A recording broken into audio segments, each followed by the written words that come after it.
I have all my volume settings written down, and I have everything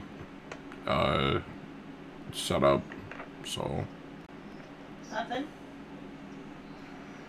Nothing. Can't do it this way.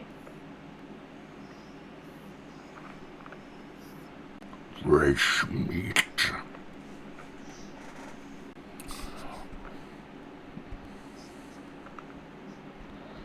Fresh meat. Wow.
Could be decaf.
Nope.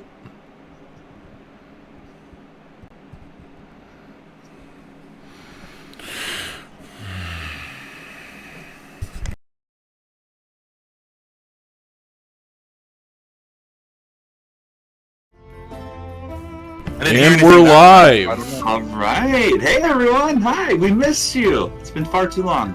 Welcome to Roller Roleplay, the D&D show that forces my players just to roll with it. I'm Dan. You know me. Hi. How's everyone doing? Thank you for joining us today. Hi, Kimarie. I would say before the stream started, I love everyone's colors. We're all very colorful today with our hairs and shirts, and it's so nice. I like it. It's very bright. Thanks for including me. You're welcome. You're welcome. Is that like a cat shirt? Titty shirt. It is. Titties. I gotta realign my camera real quick. I don't know That's why. fine. A unicorn? It is a kitty riding a unicorn. Nice. Oh my gosh, a kitty It's a corn. kitty riding a kitty corn. Hmm. I love it. It's great. Well, thank you again for joining us. Let's just get into our intro, say hi to everyone, see how everyone's been doing the last couple weeks. Let's start with Cal. Hi, Cal. Hello? What's up? Just in case anybody was doubting that I am a Gryffindor, I wore my hat to match my background today. Very cool, very cool. Second thing before I forget, Mhm. Tyler, the tea today is Irish breakfast tea, Ooh. and I think Oz is talking to Mayloon, talked to Bonnie Mhm. last time, Mm-hmm. and got found out by Jacob's dad, maybe? Uh-huh. Possibly. Mm-hmm. Yeah, so. Yeah, that was quite a unexpected altercation. I'm sorry about the Nat 1 deception, saying you weren't, or like you didn't know where Jacob was, even though Oz killed him. Yeah. That definitely could lead to future things down the road, especially with the Nat 1. So Mhm. we'll see what happens with that. But anything else you You wanted have to to? kill him. I don't know. You go. No, I think I'm good. Let's get Okay. into it. Cool. All right, Dennis, what's up? How are you doing? I love the green hair. Hey. Hey there. Sorry. How you doing? I'm doing pretty What's good. with Bleached and dyed my hair. Well, I bleached my hair before, but I just dyed my hair for the first time. So Nice. You happy with it? You like the color? I do. I feel like I wasn't on purpose, but it kind of makes me feel like Zoro from One Piece. I love Zoro One Piece. I like Sanji and Brook too, but Zoro is one of my favorites. I like him better than Luffy. Like Zoro's my favorite character, followed by Luffy. So Luffy? Mhm. That's cool. No, I love it. I love the show. I'm way behind though. Too many episodes. Okay, Craig. So you had quite an interesting beginning of the episode last time when you almost got banished, and you had kind of like a major history or memory revealed about your possible origin. So that's something interesting, right? Yeah. Wanna talk about that a little bit, or your thoughts on that?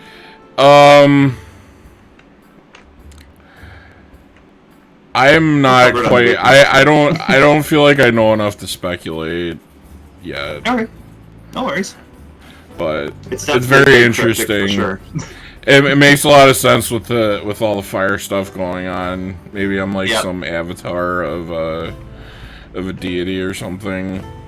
Maybe, possibly be. It's a good guess. But thank you again, Craig. And oh yeah, you have a possible date with an NPC. Yes. Later on, so we'll see if my we're gonna date have with that today. Yagra possibly. Yeah, See how that so goes. Look forward to it too. I gotta get ready for that voice. So thank you so much. Yeah. Lover boy. Hi, Kimarie. Hi, Dad. How are you? I'm good. Yeah. Yeah. My Yeah, name's we can hear Kimarie. you. I play Miki, and I'm a boy. I'm There an it is. artificer, and I'm a Kenku. I got it all. I love Nailed it. it. I remembered artificer this time, so that's good. Yes. Yes. Yeah, I am just chilling, and I'm enjoying this little tiff between Mm-hmm. Zymina and Astrid. I was gonna say Ostrid. Istrid. Ostrich. You were close to separate times, I guess. Great, sounds good. Could Yeah. you call her Sent, Stephanie? Oh, yeah, Stephanie. Yeah. She's also. Oh no. You also sent a paper bird to Flume I also as sent well a paper to Floon. to visit Oh, you. yeah. I really have no clue Mhm. what I'm gonna do with that. I don't know either. I regret sending it already. Well, we're just gonna see what happens. Yeah, we're gonna see. And also, I remembered, Mhm. wink, that I can use guns, so Mhm. I'm probably gonna Yes. go find some guns sometime. So Well, you were forgot gonna that. kind of check in with my faction or something, weren't you? At Well, I one point, did. I did when JB Oh yeah. was, Right. He was got it at from a the friend. tavern when we got back Mhm. from the villa, Ralphoon Villa, and I asked him, and I was so unhealthy. I was almost dead, and he was just like, "Aw, cute little birdie, go to bed." And I was like, "Okay." For real. Yeah, I mean, definitely pursue your, options as well. You never know. I mean, maybe he just doesn't want to deal with sickly people all the time. That's could just be a personality trait he Yeah. has. Especially after the You can Um, also You're a ask good friend, Zymina but to see whatever. it. You can also ask Zymina. Maybe she can get you some guns, Yeah. Mhm. as part of her faction favor. You never know. He did say he got it from a friend. And that's Yeah. that's what he said. So Yeah. that's definitely something to think about. Yeah, thank you, Kimarie. Thanks. It was good to see you. Justin, what's up? How are you? I'm tired, but I'm good. Good. Again, I love your shirts and everything too. I've known Justin for a very long time, and him and I have such a great friendship, and it's so funny to see kind of our bickering back and forth be shown here, in the show, because it's always playful, but I love it, and the whole Istrid Zymina banter is definitely one of my favorite things in this campaign, but I can't hold a light to Zymina's sharp wit when it comes to the insults, because you really nailed it to Istrid last time. Well, I mean, people who know me in real life know that I just don't stop, so I just keep going and going. And I may not have something to say at that moment, but I'll come up with something later on and Oh yeah, just got call me some late receipts. batteries. I got receipts, and Yeah. I'm about to get some more once this day is over. So you better watch out, Mhm. Istrid. I got your shit. Okay. Also, JB was very impressed with you filling your mission of keeping Odd in the basement, and you got that magic item. Yeah, so Chains got me in the Iron chains. Bands of Bolaro, I think that's what it's called. Yeah. And you also wanted to help save a faction member that died by a zombie beholder in your tavern, but he informed you that he's willing to help, but to make it interesting, he may need you for a bigger mission that may involve going into Xanathar's lair. So, high risk, high reward. So Was it lair or like area? Because I forget which Lair. one. Lair. That's worse. Lair. Like area. Yes. So, And where you were before was a hideout, not a lair. there you go. Hideout, not lair. Lair's much worse. Thank you. Yep, you're welcome. No worries. Oh my god. I'm just going back to the information you sent me, so I have it on standby. No worries. And we also revealed your class too. Yes, Druid, and you also gave subclass on stream, Yep. right? Circle Yeah. of the Spores. Yeah, Mhm. Yep. it was really cool. Anything else you wanted to mention before we get started?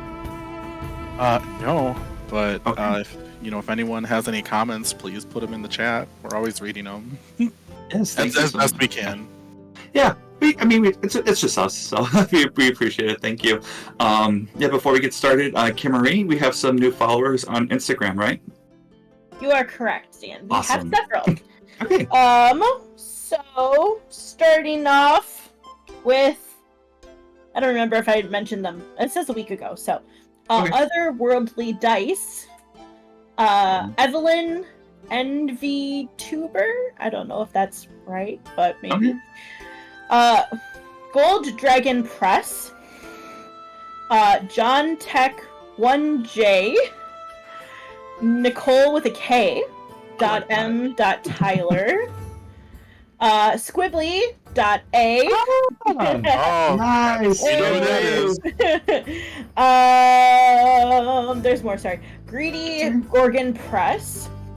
I like that. A good Uh-huh. GG Gorgon. Yep, and then Delis.beeb.blake. So thanks Awesome. everybody. Thank you guys. Quite a few.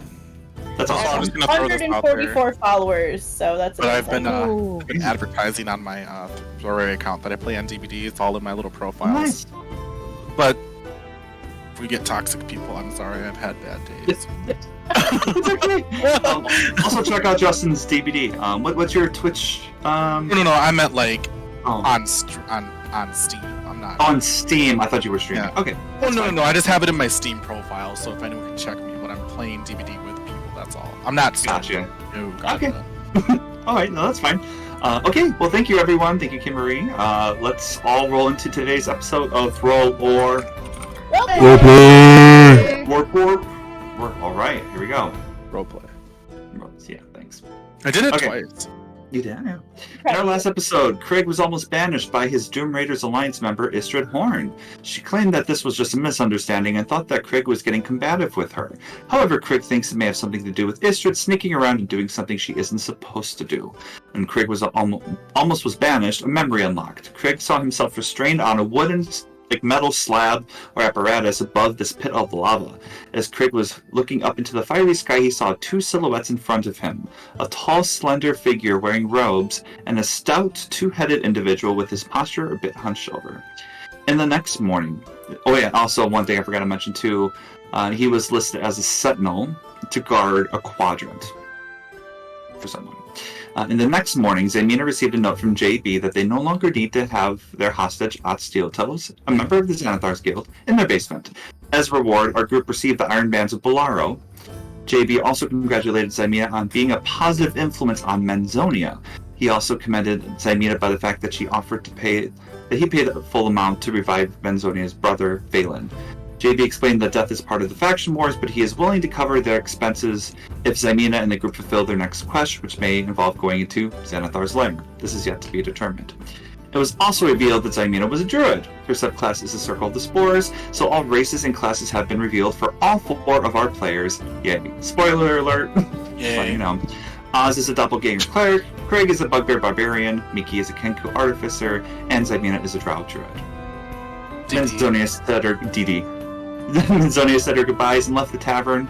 A few moments later, our players were visited by Saith Cromley and Barnabas Blastwind, the 2 main people investigating the explosion in Trollskull Alley. Our players successfully covered their tracks and dissuaded their involvement of what took place in Growlhund Villa.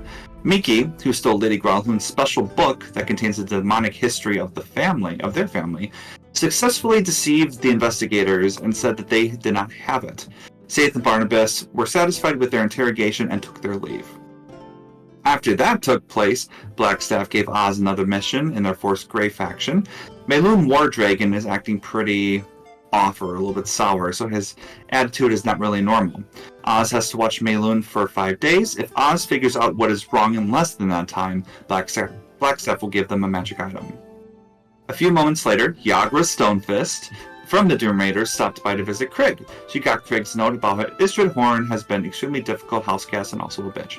Yagra understands and explains that she will try her best to persuade Istrid to be more accommodating, but can't guarantee anything.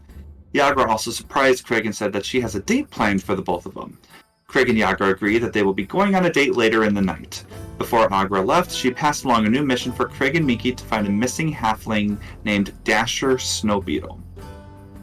A lot happened, just letting you know, so bear with me. Later on in the day, Oz made their way to the Yawning Portal to fulfill their quest for the Force Grey. When they arrived, they were confronted by a Duragar named Marvin. Marvin's wife Carol was seen in episode 0. Carol got eaten by a troll. Marvin approached Oz thinking it was his son Jacob. Oz, who takes the form of the last person they killed Jacob and took his appearance. Oz lied and said they had no idea where Jacob was, and Marvin caught him in the lie with a natural 1 deception check.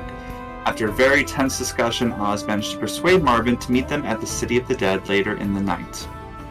After Marvin left, Oz went back to the tavern and ran into Floon Blagmar and Renair Neverember, members of the Harper faction, another faction that Oz is a part of. They explained that the Harpers are interested in recruiting a group of doppelgangers and want Oz to see if they are trustworthy. Oz then connected with Bonnie and gave them information on her doppelganger friends, and Bonnie explained they just need a couple days' notice to bring everyone together. Lastly, we ended our episode with Istrid trying to insult Xamina in the main room of the tavern.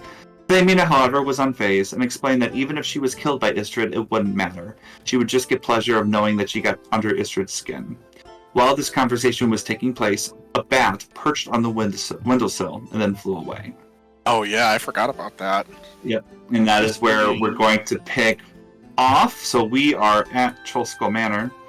Oh, I didn't have the logo up, but it's okay, we're starting in the tavern. Okay, so GG. So you saw the bat sit there. Both you and Istrid saw the bat and then leave.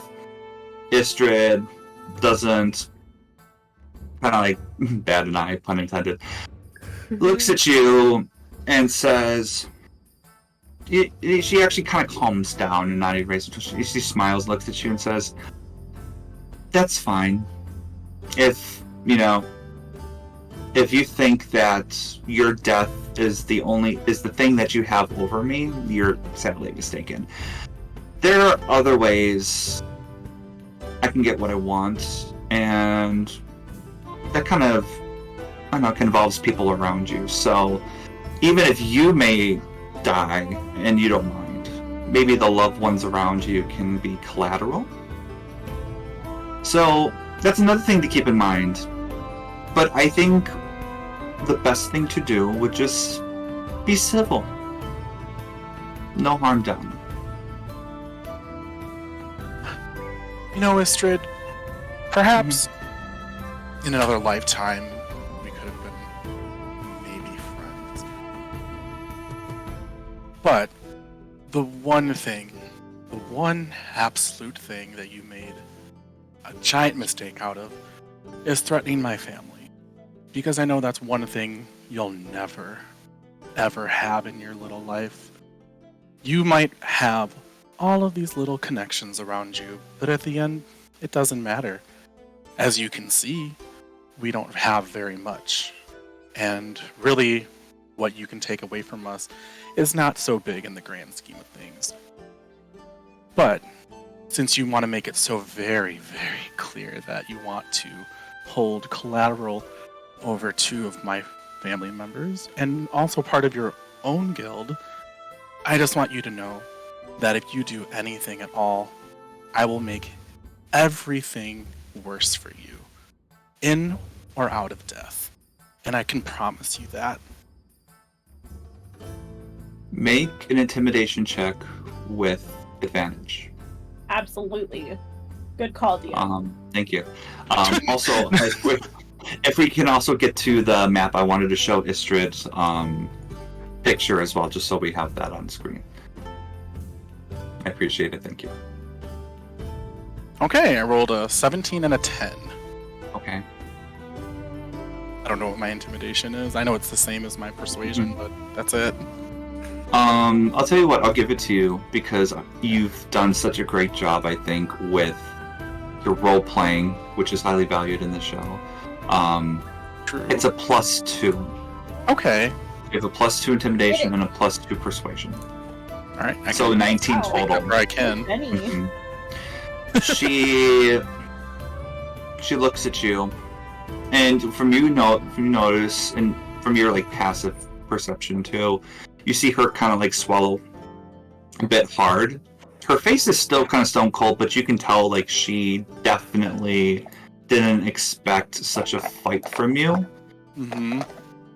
Even though she is stronger than you and she's confident in that, she kind of, in her mindset, I guess, wonders what influences you have on your end and what you can do.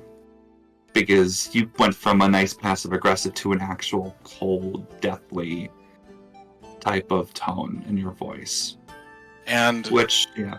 yeah, I was like, and just for added effect, because Mhm. I think I didn't get to behind the bar yet. No, so I just want to kind of hunch over so that I'm almost looming over her at this point, because I know Mhm. as a drow I'm probably definitely taller. You're slender and tall, yeah, and she looks at you and and I yeah, just her want eyes to wide.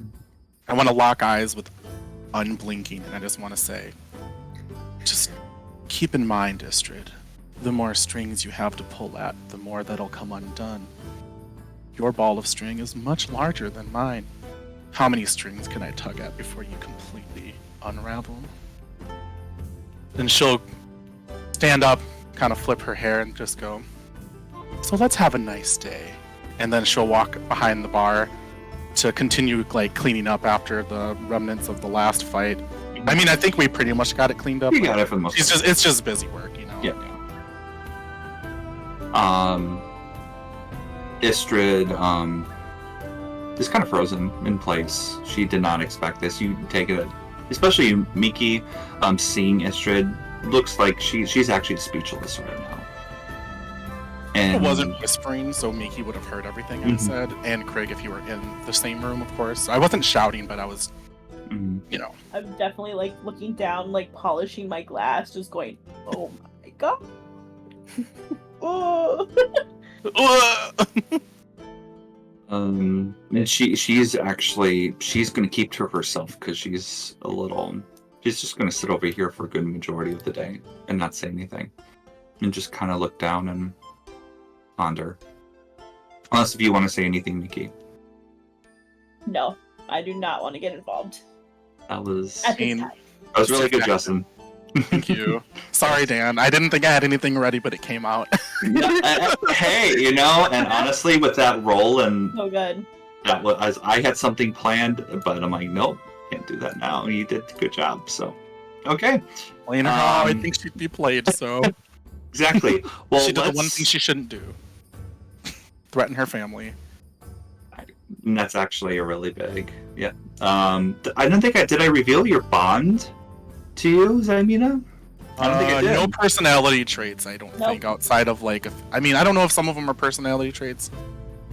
So I'll give you a couple, be. because I'll give you a flaw, but you've been doing this. I get extremely disgusted by gluttony and indulgence. Oh, I guess I never thought of that as the flaw. Duh, that makes sense now that you say it. Yeah, so that can be as a flaw, so like outwardly or like how you feel with it. Your bond is, I value my friends tremendously, especially when we share a common goal. That's your bond. So, perfect. Let's go. I want to go to Oz at the Yawning Portal right now, because they are talking to Mayloon to try to get their quest in. I think this is the wrong map. Yes, it is. I had another one made. Yeah. Either way, thank you, Dan. I have that written down. You're welcome. Perfect. Yep. All right. So we are at the Yawning Portal right now. Yep. Oz, you're making your way to Mayloon, right? Right over here, part of the Force Ring. All right. Let's see if I can get Mayloon's picture up here. Hopefully, there's a handout. I think there should be. Here we go. Perfect. We'll do that. So, you see him. Looks like he has some ale next to him. Not as jolly as he normally is. His face looks a little bit more sunken in, like he hasn't gotten a lot of sleep. He still has that axe as well, or that weapon he has that he's been looking at. But he's sitting down and just kind of like staring forward. He looks at you, and he actually gives you a smile.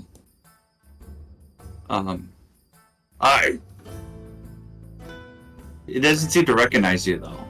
I don't think, because you weren't Jacob when you spoke with him last time. You were... Right. Yeah. Hey, I'm a friend of Bonnie's, and she asked if I could just maybe come and talk with you, see if maybe I could help you with your axe or something. Sure. You sit. That's fine. If you want. I'm not a talking type, though. Not too much. That's alright. You've been staying here for a while? I live here. Basically. Have you gone down that well? There's a well here. I see the well. Yeah, it's right over there. I have not gone down it yet. Good. Have Alright. you? I'm not going to answer that question. That's a good question, though. Okay. Yeah. It's today still spring day, right? To my knowledge. Why? Spring day, yeah. Oh, I spoke with, there was this bird bartender that used to work here, and we were talking about spring day. About how good spring day is, and... I haven't seen him in a while. I wonder what happened. He made good drinks, though. It was pretty good. So what's your story? What brings you here? Pretty boy? Well, like I said, Bonnie mentioned she had a friend who wanted who has an axe, and maybe I could help. So. Help with an axe. Help with my weapon. And he looks at his weapon. How can you help? You know, magic? I know a little bit, and a little bit of this and a little bit of that. So, I just... Sure. He starts sticking out his axe, but then his grip is still holding onto it and he pulls it back. And you can see like a realization like, no, that's okay. It's fine. I have it. Okay, that's alright. Is that all? Do you mind if I just sit and talk with you for a little bit? You see, he's kind of like leaning back and looking around. He's like, sure, we can talk. I apologize. My attitude may seem a bit darker because I've been through some rough experiences lately. I've been accompanying heroes into the Undermountain through the well and to try to keep them alive. But the dungeon has gotten more ravenous and more dangerous. I've seen more deaths in the past, week than the past 10 years. It's too dangerous in there. And Durnan should close the damn thing up, in my opinion. Wow. Do you have any idea of what could be causing it? Oh. Evil things. What's your name? Derek? He's not even going to insight that. Eric. Well, Derek. Okay, Billy. Tommy. Tommy. Yes. I can't tell me my name is Oz, so... There's so many evil things down there. We're talking... bugbears. They're ferocious. There one used to be a cook here. Scary. There's also skeletons, ghosts, giant man-eating bears, devils, demons, succubi, evil things. The further down you go, the worse it is. Can you make a perception check for me, Oz? Oh, why certainly. Get them out of jail. Get those dice out of jail. That one dice is gonna stay in dice jail for quite a while. Alright, metal dice, don't let me down. Ooh, that's a 19. Nice. Okay. Finally. Very good.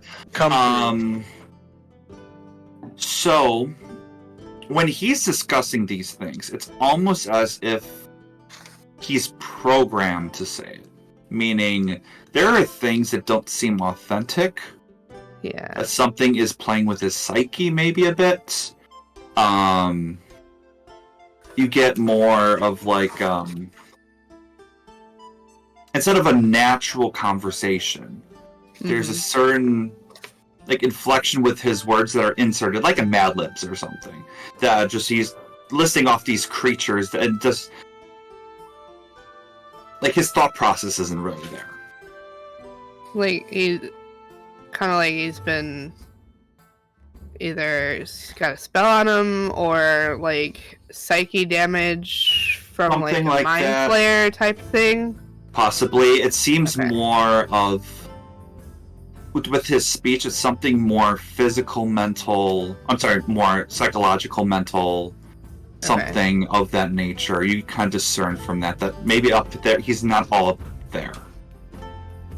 Okay. With that good of a perception check. So, he's under an illusion, or he got put under one, and he might still kind of have vestiges of that left over? That type of thing? Or just he's got PTSD and he keeps having flashbacks. You could try instigating that in the conversation and then maybe rolling an insight or something. Yeah. Depending on how he reacts. That could give you better hints towards it, maybe. Okay, yeah. And if you want to roll an insight check about what he said, you're more than welcome to as well. I Ooh, would. and that's a separate roll too. Yay! Yes, I Yes. would. Come on, face. It's a tricky mission. It is. But Yeah. Not one that I'm not super good at either. That is true. Not very. But you know what? It is a new day. Right? Come on, Alright, I'm Gryffindor. trying a different dice. Ah! That was a nat 1. This one's going in Are the you dice serious? jail too. I'm serious. It was a nat 1. We might need to give inspiration if you get more. If you get up to 10 nat ones, because that's Well, Get you it's new pretty dice. bad. I will say, unfortunately, kind of blew it today with Yep. this challenge for today. So you have 4 more days Ugh. to. I mean, you can still talk to him, but Yeah, you're- I'm not gonna get anything with out of him everything that anyway, yeah. happened with Marvin today, you're not really in the right spot to think Yeah. and focus on this mission. Plus, you have another mission. It's a lot of stress, and you're more concerned about what's happening tonight Mhm. at the cemetery or the City of the Dead, rather than this right now. Your mind's just not in the right place. You know there's something there. You at least got a little bit of a perception about what maybe the problem is, but it's hard to really go any further than that today. Fair enough. And also, don't you- feel bad because you have us as Yeah. your party members to help out if you provide us with that information. So Yeah. And you got 4 more days. Yeah. And if you get it solved before the four days, and you get a magic item. Even if you solve it on the 5th day, you may not get the magic item, but you'll get your renown. So, yep. You do know that when he was carrying his axe, he did not want to part ways with it. He was offering, but then he took it back. Hmm. So that's something to think about too. Is there anything else, though? I know with the nat one you can't do anything else, but I wanted to make sure if there was anything else you wanted to do at this moment.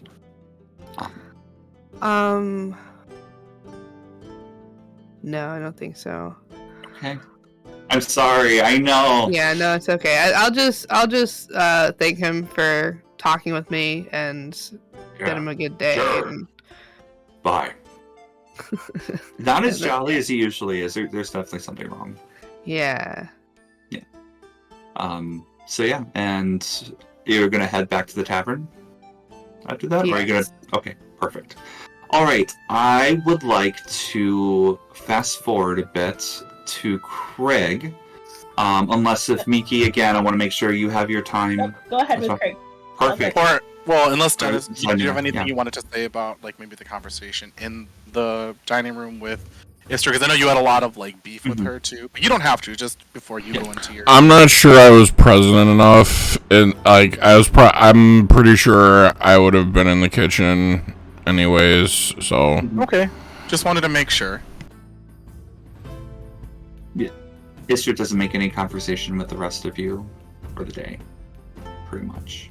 She's kind of shook, but looks like she's like looking around. She's thinking about things, but she isn't like really saying anything.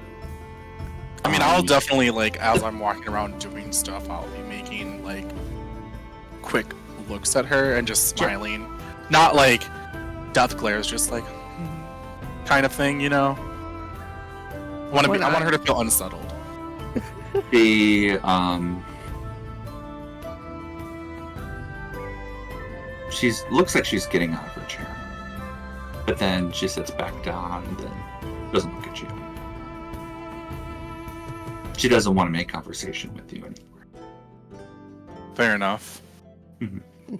But I guess I do have one thing to add before Yeah, sure. before you go into Craig's thing. Not Yeah, yeah. necessarily for her, but she'll notice her getting up out of her chair and then sitting back down, and then she'll call to the kitchen and just say, "Oh, Craig, please make sure that our guest is well fed. We wouldn't want her to go through any emotional or physical damage while she's here."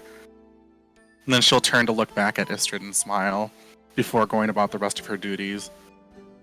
And she wasn't really commanding you, Craig. She was more trying to get on Istrid's nerves again to play at that, because it's like she already has the advantage. She might as well push a little bit more beyond that and then let it go. I will walk out to Istrid and see if they need something to eat.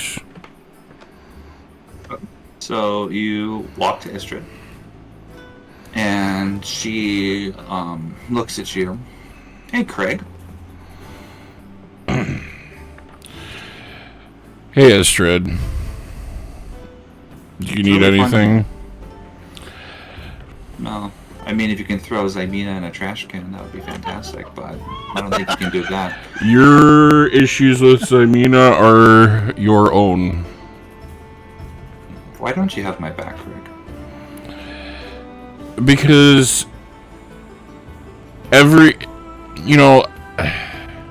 you didn't even give me a fair chance right away. I even was nice to you, and you just didn't like me because of my duties. Look, I'm sorry. I'm not a big fan of money changers. And they have taken advantage of people. They tend to take advantage of people. And not a big fan of people being taken advantage of. Now, I have a question. Mm-hmm. Yes. Now, I took you in, and it may have partially been because of what you're holding over Miki and I. But I also wasn't just going to let you... Well, I don't know what was going to happen to you exactly. You weren't very specific about that. You're right, I wasn't, because I didn't want to have to bother you with that, Craig. What I do is extremely dangerous. I understand. I do it for the benefit of the group. Listen, okay? I have a question for you. What's worse? Money laundering or loan sharking, or killing a bunch of people? In your eyes, what's worse? How many people have you killed? I haven't killed anyone. 0. I heal my friends. Certain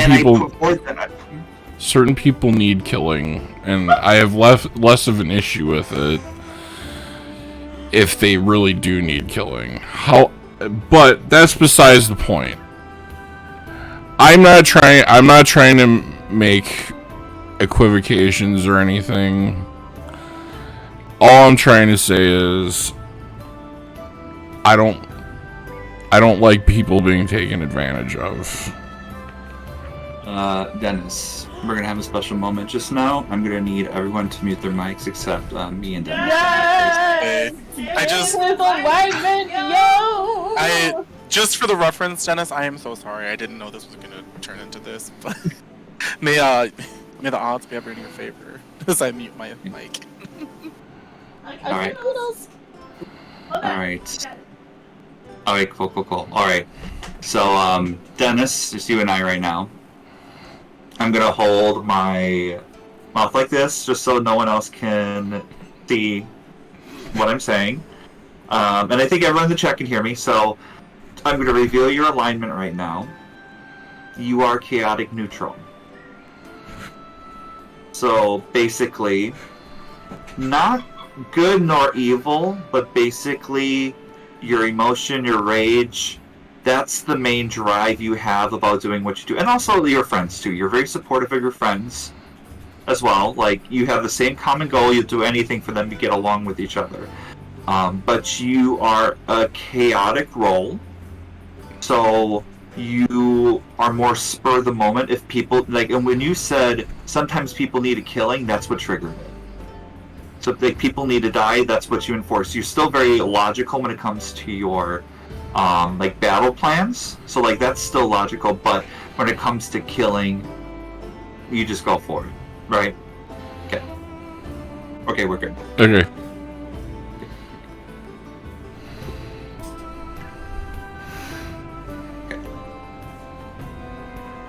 Cool. All right. And then also for people in the chat, again, please do not reveal that yet. I'm kind of keeping it under wraps for our other players. So thank you. Great. All right. So I think we're just waiting for Justin to get back on, and then we're good to go. Okay.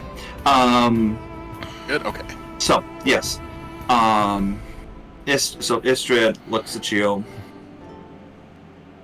Well, I guess we're all good at different things. I just ask you to give me a chance.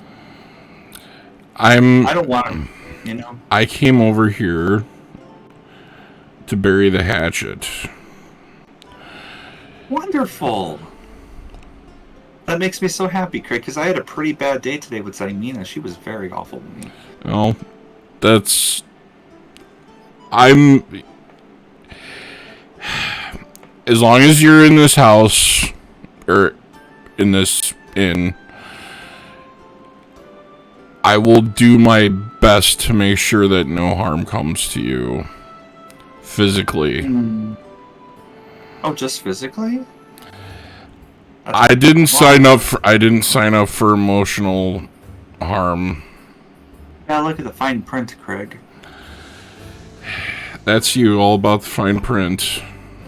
So I'm still here. Anyways, I'm not gonna talk around circles with you. Yagra kept me updated. I can't believe you're going on a date, but hey, that's fine. So apparently Deville's supposed to be out pretty soon. So when this time comes, I'm gonna be out of your hair. As long as you keep your end of the bargain, I'm gonna make sure that you guys are paid. Yeah, Zymina, I do not want to give my money to her. I really don't. But You can give it to me then. Well, you're still going to give it to her anyways. It doesn't matter. The fact of the point is the principle. But Yagra was a bit persuasive. And I have plenty of coin to give anyways. Just...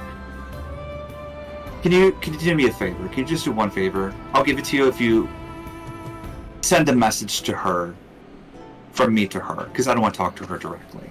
Understand. She gives you a coin. And it has her face on it. As a likeness. And it says, can you tell Zymina is like a coin? She's two-faced and also has very little value. The coin has Istrid's face on it or my face on it? Istrid's face. Okay. And you can give this to her as a souvenir. I'll That's all tell I her have. you said that. Yep, I said it, not you, so you will be in the clear. Don't worry, she's not going to sick her master on you. Anyways, enjoy your dates. I'm going to leave you alone.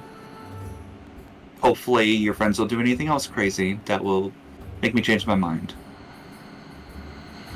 And also kudos to Miki for standing up for me. That was also great.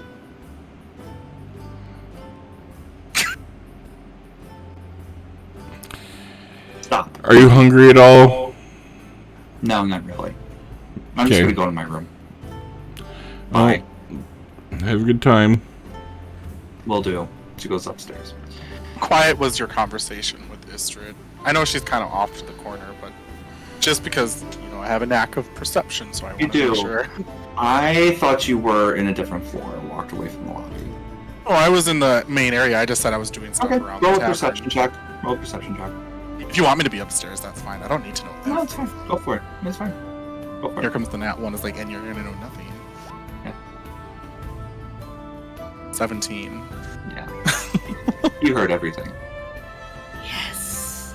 You heard everything. Easily. Even the hushed part. And then the insult too. Yeah. Yeah. Okay. So, story-wise, I'm willing to push forward to Craig's date. You guys are good? Okay. Yeah. Craig, it's around. It's around sundown right now. You see Yagra come in to the tavern, beautiful as ever. You wouldn't think an orc of her stature would clean up, but she is wearing a beautiful light blue dress. Her hair is also very well kempt as well. Kind of like almost like shoulder length. It's not as messy or greasy it normally is, and she has some dangly like teardrop light blue earrings that match her dress as well. Oh. And she's not wearing heels or anything too. She's wearing her regular shoes. But she's everything else you see.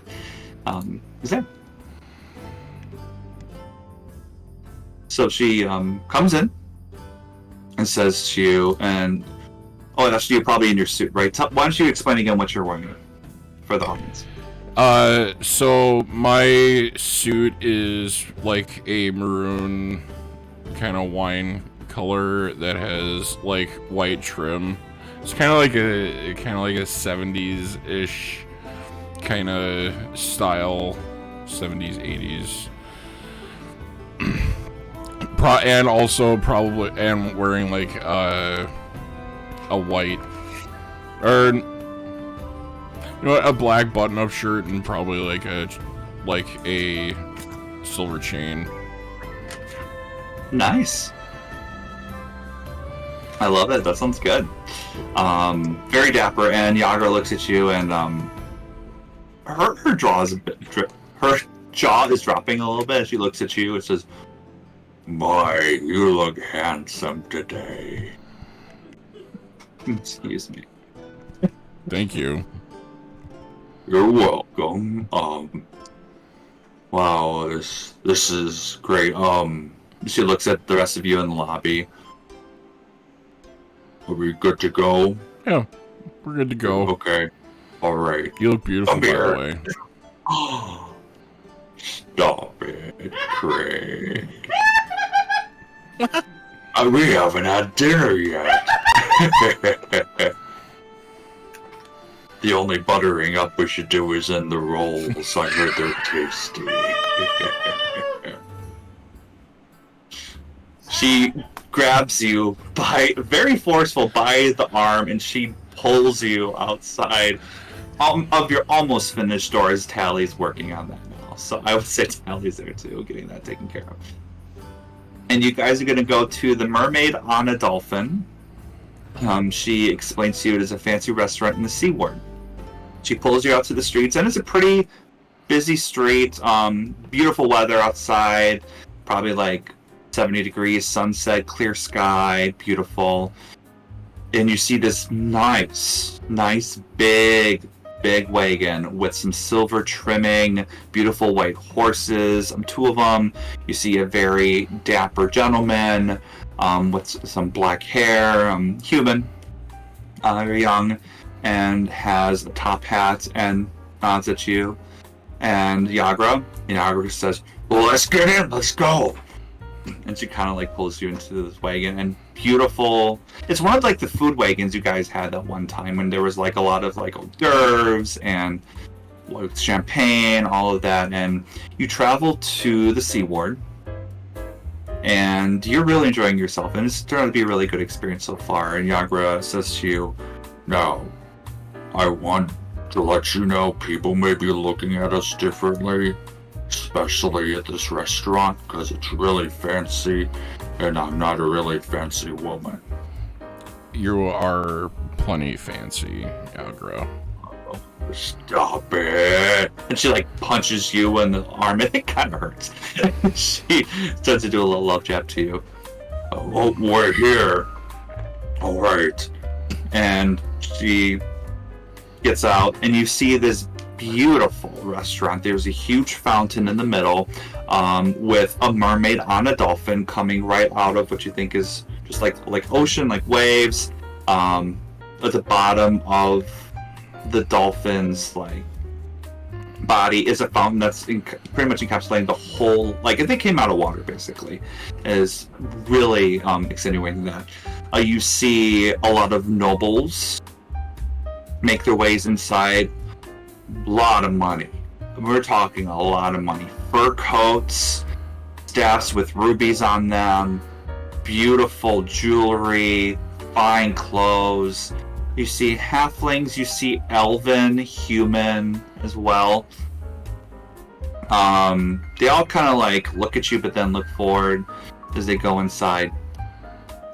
And you make your way to the front entrance. For a place that is decently sized, kind of like the Yawning Portal, it's almost an illusion. Like red flooring, silk white tables, like tablecloths, chandeliers, like 6 chandeliers encapsulating this whole area, really big. You also see some bards. They're playing like some classical music, like on the harp, some violin as well, very fancy. You notice with Yagra, she's going to the hostess, this young half-elven woman with blonde curly hair, very preppy, very nicely dressed. Nods at Yagra, and Yagra gestures you to follow her, and she escorts you to this table. One of the biggest booths. You think it's probably for more like VIP people that want privacy to talk a lot about secretive things. It's still in front of everyone, but they're way in the back corner. And you see two other people, a very noble couple that is in the booth next to you as well. And they look like this. If I can bring this up too. Let me see here.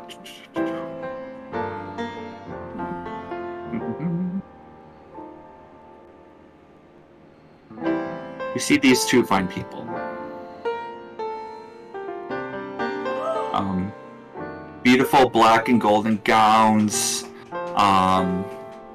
The gentleman has very sharp goatee, black slick back hair, and you see this beautiful woman as well, same black hair as well, adorning golden lipstick as well, and they're making conversation as well. You see them. And the gentleman is looking at you a little bit, nods, and then you sit down by Yagra. And Yagra says, "Hope you don't mind, I booked one of the biggest tables here so we have some privacy." Looks like you got us the best seats in the house. Oh, you haven't seen the best seat yet. Oh, sorry.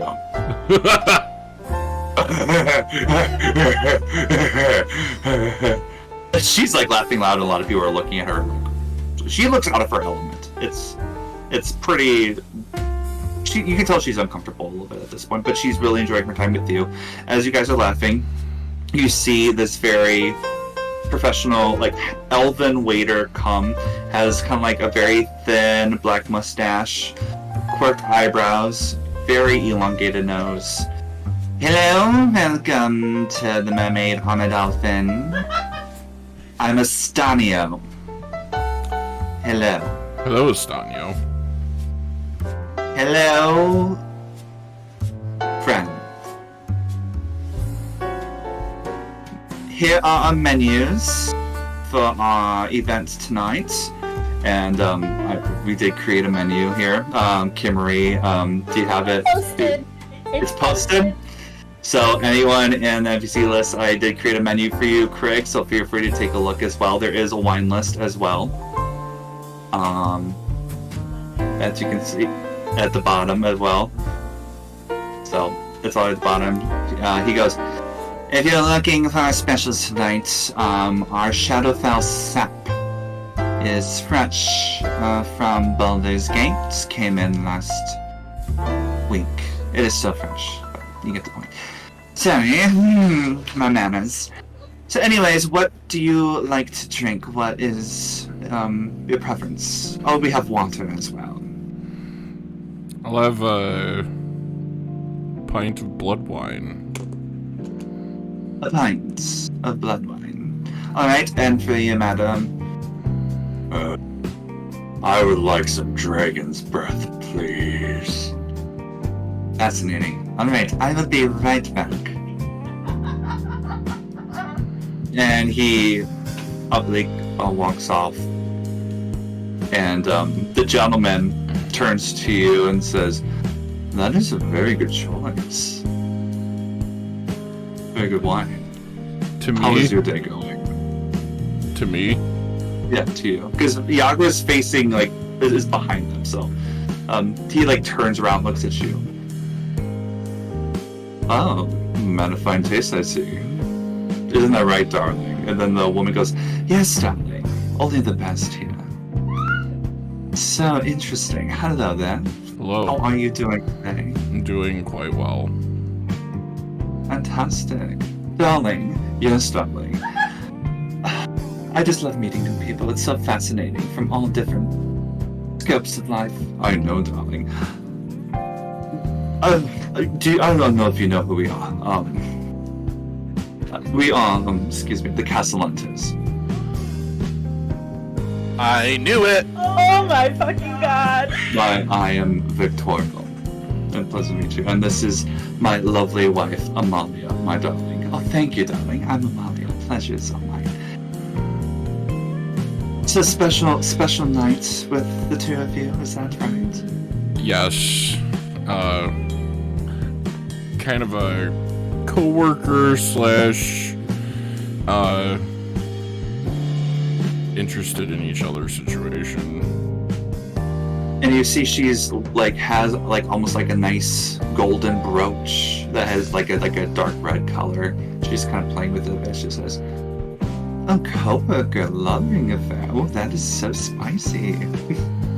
Well, I don't want to pry on any relationships. But I think it's so great that you're enjoying yourself in such a foreign environment. It's not too foreign.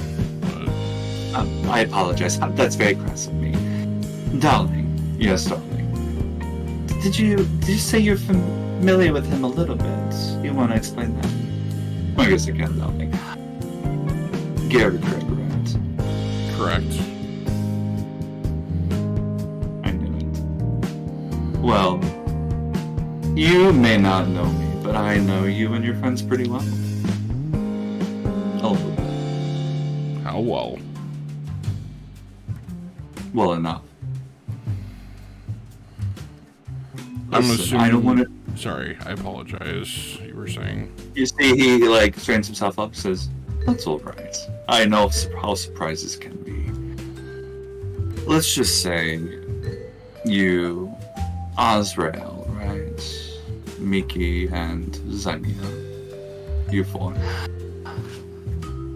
I want to invite you four personally to my place, Castellante Villa. I have a guest house there, and I think it would be lovely just to have all four of you for maybe some tea and pastries. You can get to know the staff a little bit, so we can get acquainted more. And I don't want to imply anything or have you overstay welcome, but you are more than welcome to stay at our guest house for the night, and our servants, will serve you tenfold, so that you can enjoy yourself. Think of this like a staycation. All right.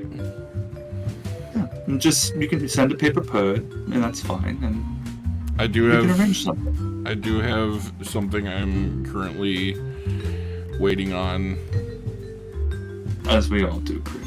but I will let you know. Fantastic. Well, I will let you enjoy your meal. I hope it's very tasty and delectable. Oh, looks like your drinks are coming. We'll talk later. What's Enjoy. Mrs. Castle-Lantern's name again? Amalia. Oh, Amalia. Ammalia. Castle. Oh, I knew that. I have that written down somewhere. It's okay. No worries. So, they bring you your drinks, and feel free to take a look at the menu, Craig. I know with all the role playing you probably haven't, but I already forgot the guy's name. Was it Estanio? Is that what it said? Yes.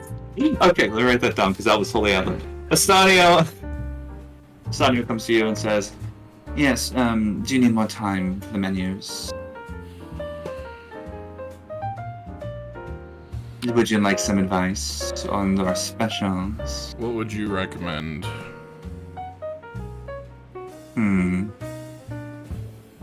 I love pineapple crusted griffin. Personally, a little bit of sweet and savory. Or we can, if you're looking to lose a few pounds, Hydra Salad Supreme is also one of our big dishes too. Not trying to imply anything by that statement, are you? Of course not. Everyone's just trying to watch their figures here. But if that is not something you're interested in, then maybe our Manticore chomp is very luscious and juicy too, if you don't mind about that. I think I will do the Manticore chop. Alright, good choice. And for you, lady, and looks at Yagra, could I have the cavern lizard?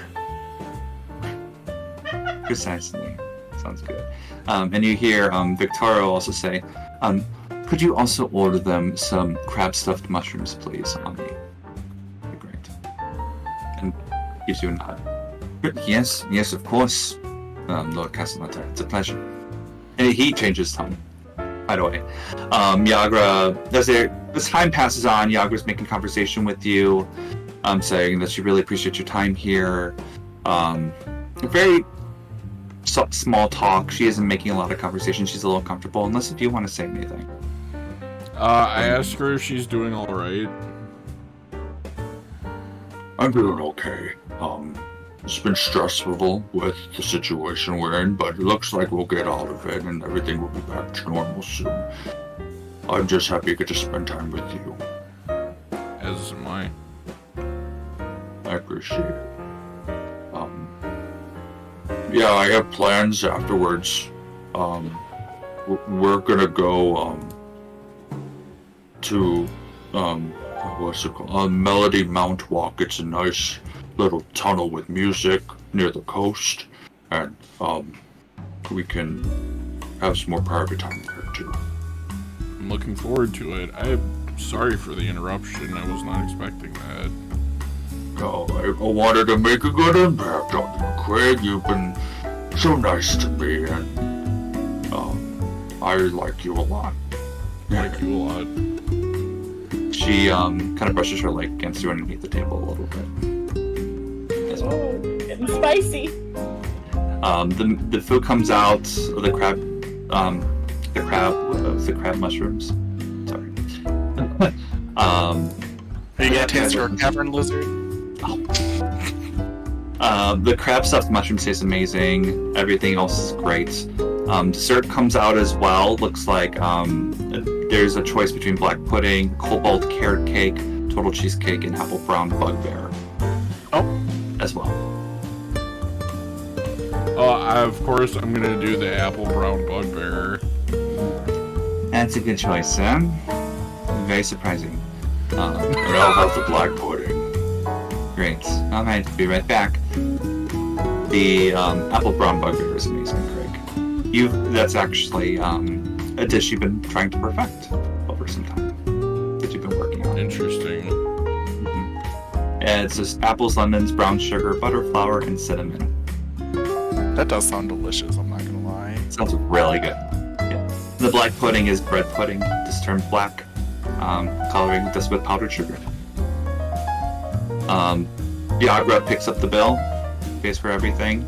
The Castellanters wave goodbye. Amalia says, "It was so nice to meet you in person, and I cannot wait for you to come by sometime. It'll be so lovely." Thank you.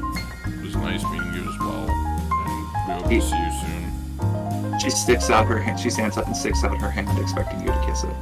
I do kiss her hand. Lovely. Thank you so much. Darling, say your farewells. Yes, darling. Goodbye, Craig. Goodbye. Yagra. I'm sure we'll see each other again soon. Ta-ta. And they sit back down and kind of look at you as you leave. Alright. Now, before we get to the second part of the date, I want to make sure if there's anyone else you three want to do. Because a lot happened. Just want to make sure. Okay. Alright. So, we're going to move past the date now. So you get to the Melody Mount Walk. Use the carriage, and it's a tunnel that's kind of pretty much like just underneath what looks like to be this big like road. Almost looks like a bridge because of how big the tunnel is, but you see the tunnel, the walls are multicolored as well. So it's a magically lit tunnel that runs west up to the cliffs on which the new Olam Barding College is situated.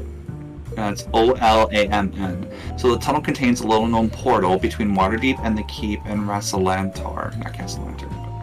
The tunnel continuously resounds with music due to an ongoing concert known as the Never-Ending String of Pearls that is performed by Bardic students from New Olam in a small alcove at the end of the tunnel. Aww. So as you walk inside. Yagra explains that to you, by the way, as you walk in, and she gives you this history.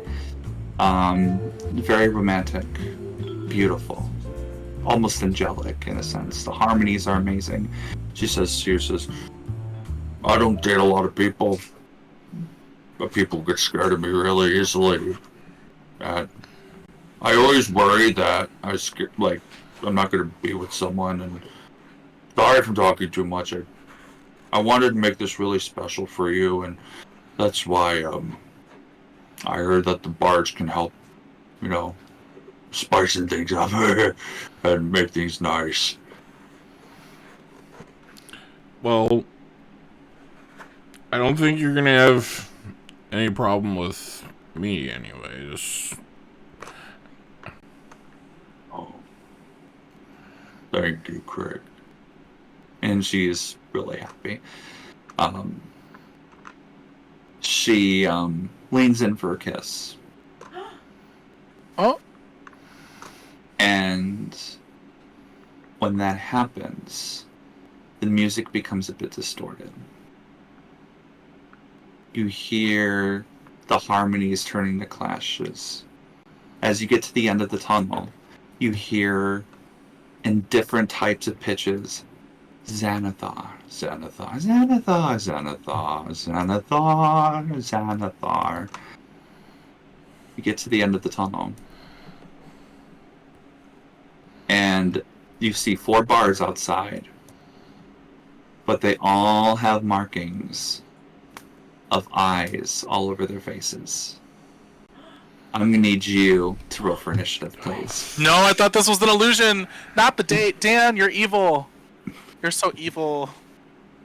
Yeah, I was surprised too. I know, I'm horrible, I know. Thank God they're both able to fight on armor.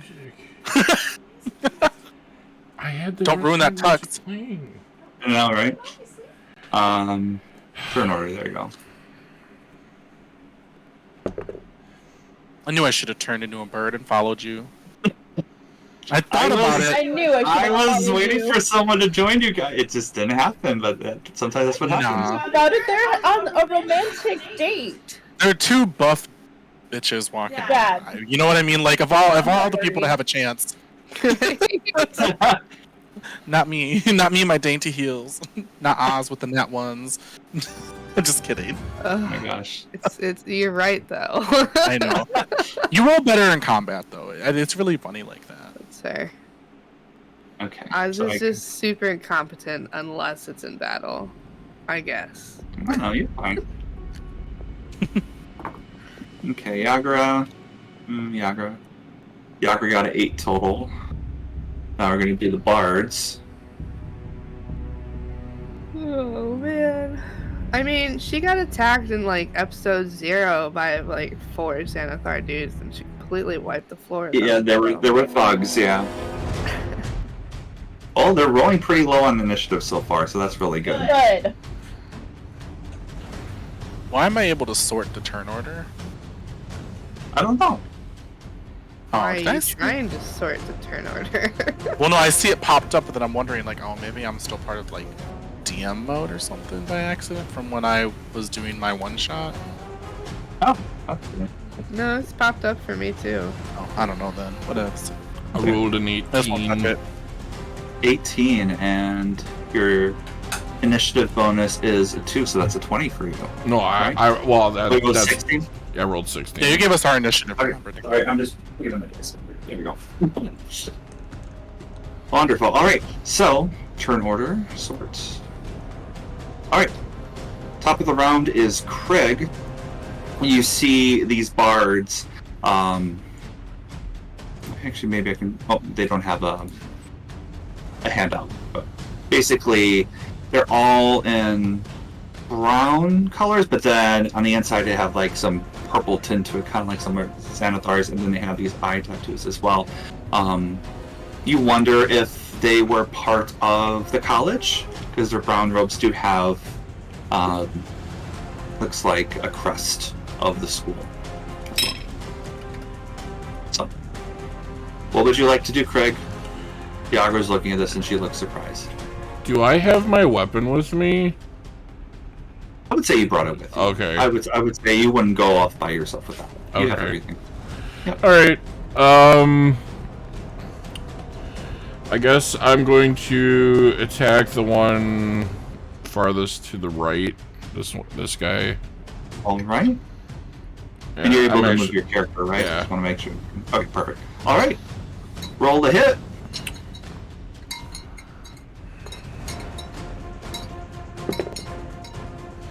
Uh, 21 to hit. It definitely hits. Yeah. Roll your damage.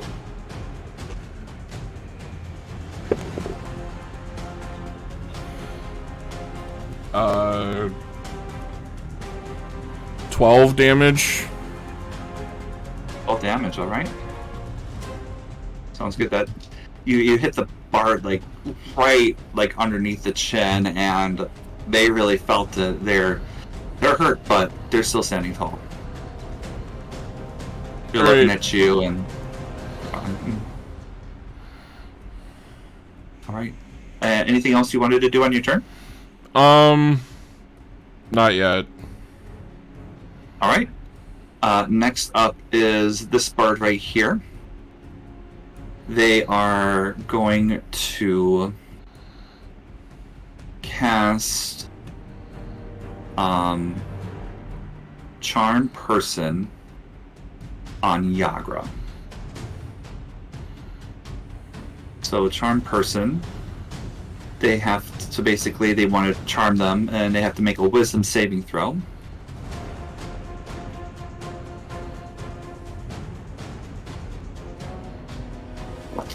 And Yagra failed. No. No. Yeah, and Yagra looks at this bard right here. Let me actually see if I can make a note here for you, or like a logo. Actually, I have to think about it. They're trying to actually like look at this bard, and they're like, Oh, actually, they seem pretty okay. Oh, nice music. Yes. and that's the end of this one's turn.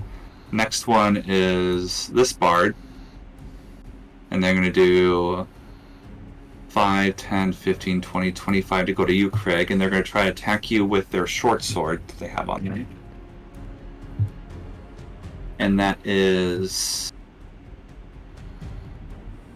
just going to hit you as well. And then they do 6 points of piercing damage as they get you like right on the side. This bard turn, they are going to cast invisibility on themselves. So actually, so they're going to cast invisibility, and they are going to possibly stay or move somewhere.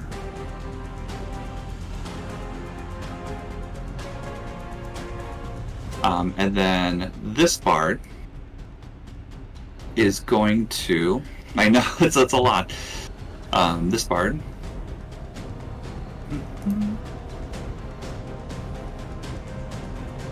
they're going to cast Shatter. And they're going to do it here. So I'm going to need you to make a Constitution saving throw, please, Craig.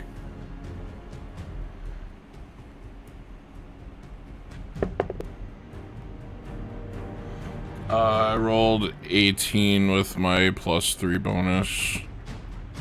Definitely, that saves. So it's 3d8 halved.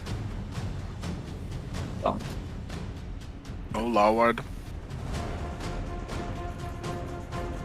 So 10 halved is 5, so you take 5 points of thunder damage as you hear this like earth-shaking screech from this bird.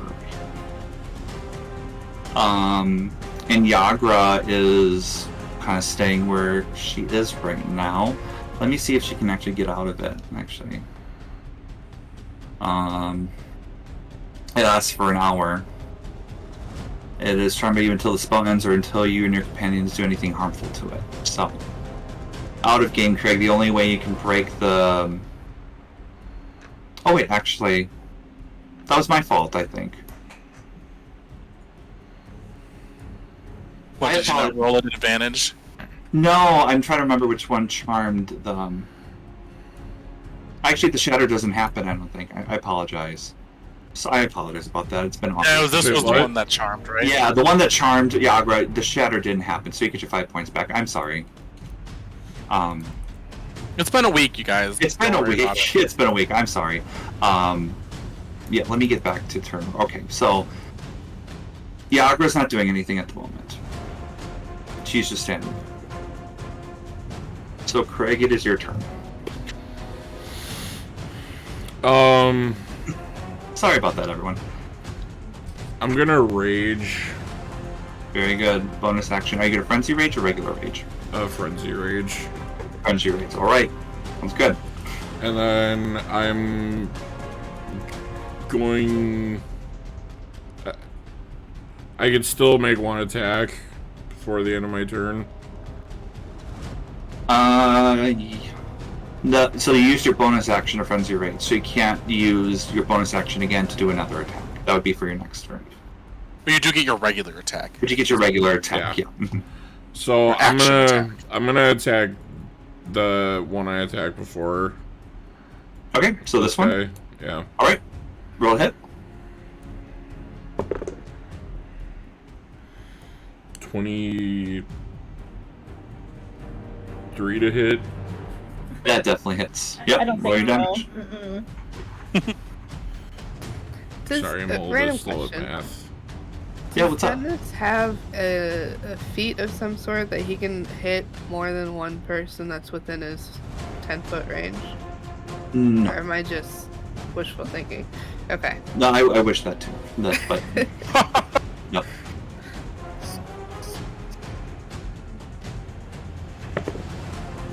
I mean, you can always throw a bard at another bard. It's true. 16 damage. 16 damage. Alright. Yeah. So, as you hit this one, you smack them right in the face and you feel their nose crack as you hit them, and then they fall over dead. Nice. That one's gone, and Yagra's like, oh wow, this is great. Cool. Hit her in a show. Great. Yeah, and just to let you know, Craig, you know that the invisible one now was over here. Still invisible, but it's over here now. Roughly. As you saw, like, little foot tracks in the ground. Okay. But you would get a disadvantage on attacking them. So, anything else you wanted to do on your turn? No. Okay, sounds good. So, next up is this bard.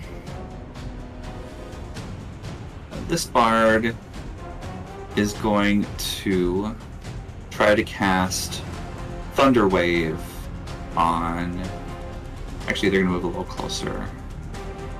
Let's see here. Actually, no, they're going to stay where they are. They're not going to do Thunder Wave. They're actually going to do vicious mockery at you. Is a cantrip. Oh, there you go. You do vicious mockery, and they're going to try to insult you. So you need to make a wisdom saving throw for me, please, Craig, if you can.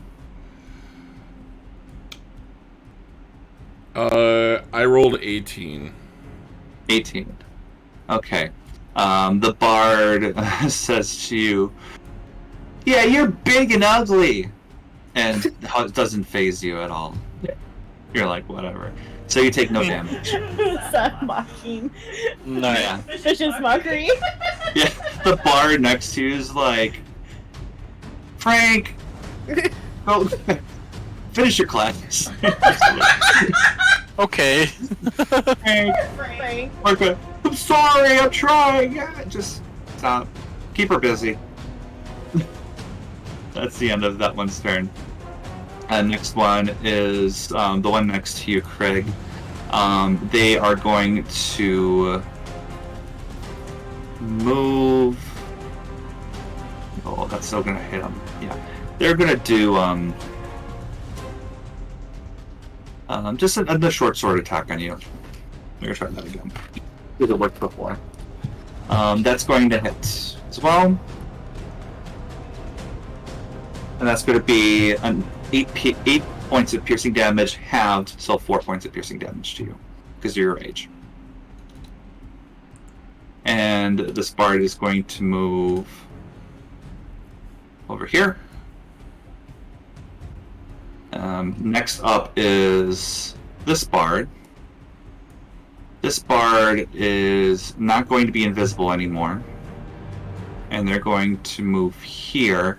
And then they're going to cast Thunder Wave on themselves. So you see this bard is singing at a high-pitched scream to the ground, and the whole ground around them is shaking in a 15-foot radius. I need you to make a Constitution saving throw for me, please. 15. 15. That does save. And Tyler's question does not cause paralysis. So you do save. So it's going to. So you're going to take half of 2d8 damage, which is 6 points. So 3 points of thunder damage, and you stay where you are. That bard didn't do as much as they normally could. Yagra's still there as well. Just saying, this is a great day. This is fun. I yell, I'm glad you're having fun, Yagra. Thank you for this. This is great. Thank you for this. Hi, friends. This is the one that's charming her, by the way. Case. I know. Yeah. It's not concentration either, but yeah. Okay. Next up, Craig. Alright. I'm going to attack the one that's right above me. This guy. Okay. Roll a hit, please. 19. Definitely hits. For your damage.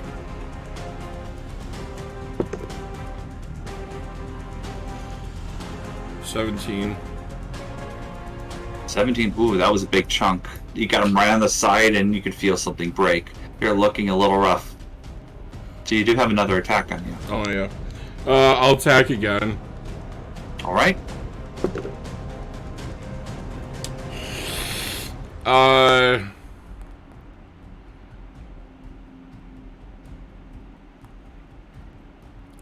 15.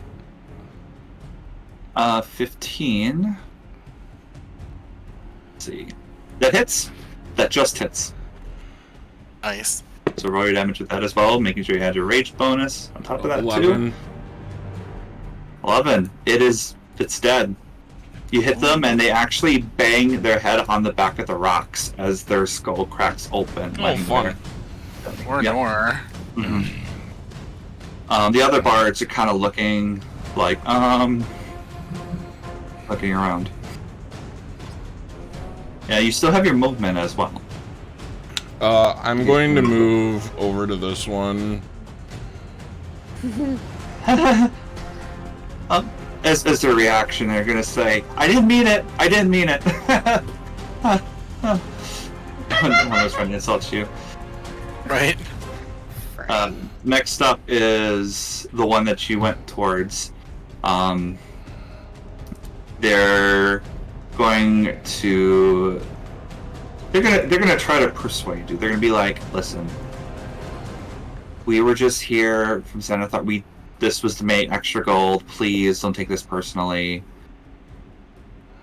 Please just let us go. Perfectly fine.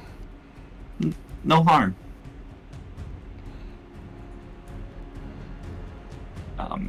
That's what they're gonna say with that.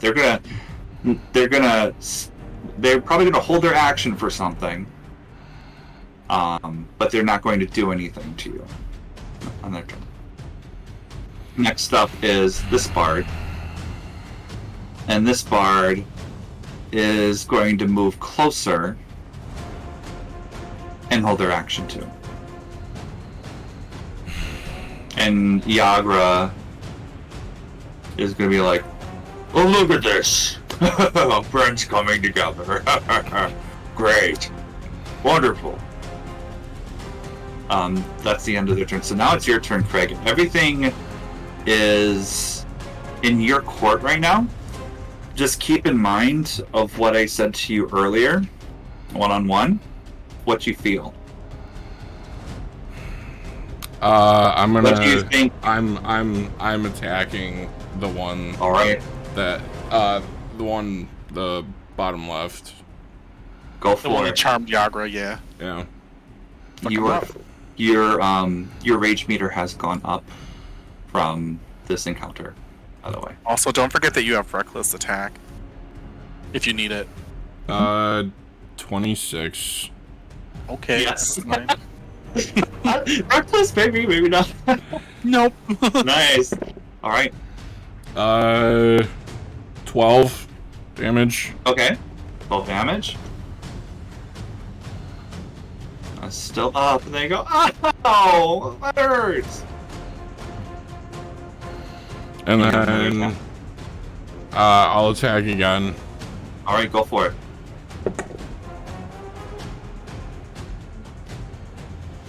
$16. That hits. Get him.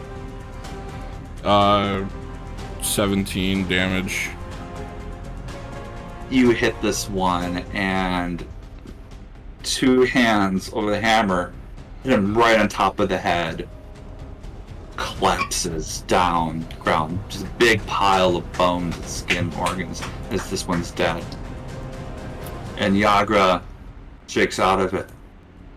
I'm so sorry. Leave that one to me. And this part But you're dressed. Don't do it. she doesn't care. She has dirt and everything on her dress. Is that the end of your turn, Craig? Yeah. That bard is going to. The bard's going to try to attack you with the short sword again. He will stab you out of panic. This hits you. You take 8 points of piercing damage half, so 4. Now it's Yagra's turn, and Yagra is pissed as she comes out and brings out. Actually, no, she's gonna stay there and bring out a heavy crossbow. Not the heavy crossbow. Brings it out and Where is she tries. carrying that in her dress? She hides On it her in the good back. spot. Yeah, between the thighs. Exactly. Actually, no. She's gonna move up in front, and she has pack tactics, so she gets advantage on this roll. Shit. And she's gonna bring out her mace. Nice. Oh, God. Fuck him up, Yagra. Get his Yeah. ass. She got an 18 to hit. And does 7 points of bludgeoning, and she gets to go again for another mace attack with advantage. Ooh, okay, 2 attacks. Got a 20 to hit Nice. with another 5 points of bludgeoning damage, and this one is looking rough. And is pleading with you, Craig. Please.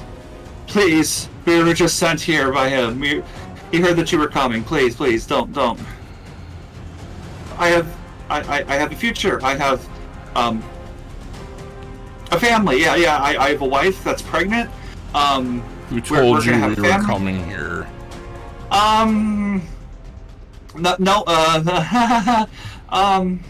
Roll intimidation check.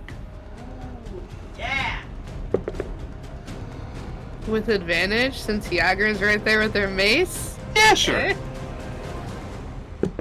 He's also raging. Right. 16. 16. Oh, you pick this small guy up as he looks at you.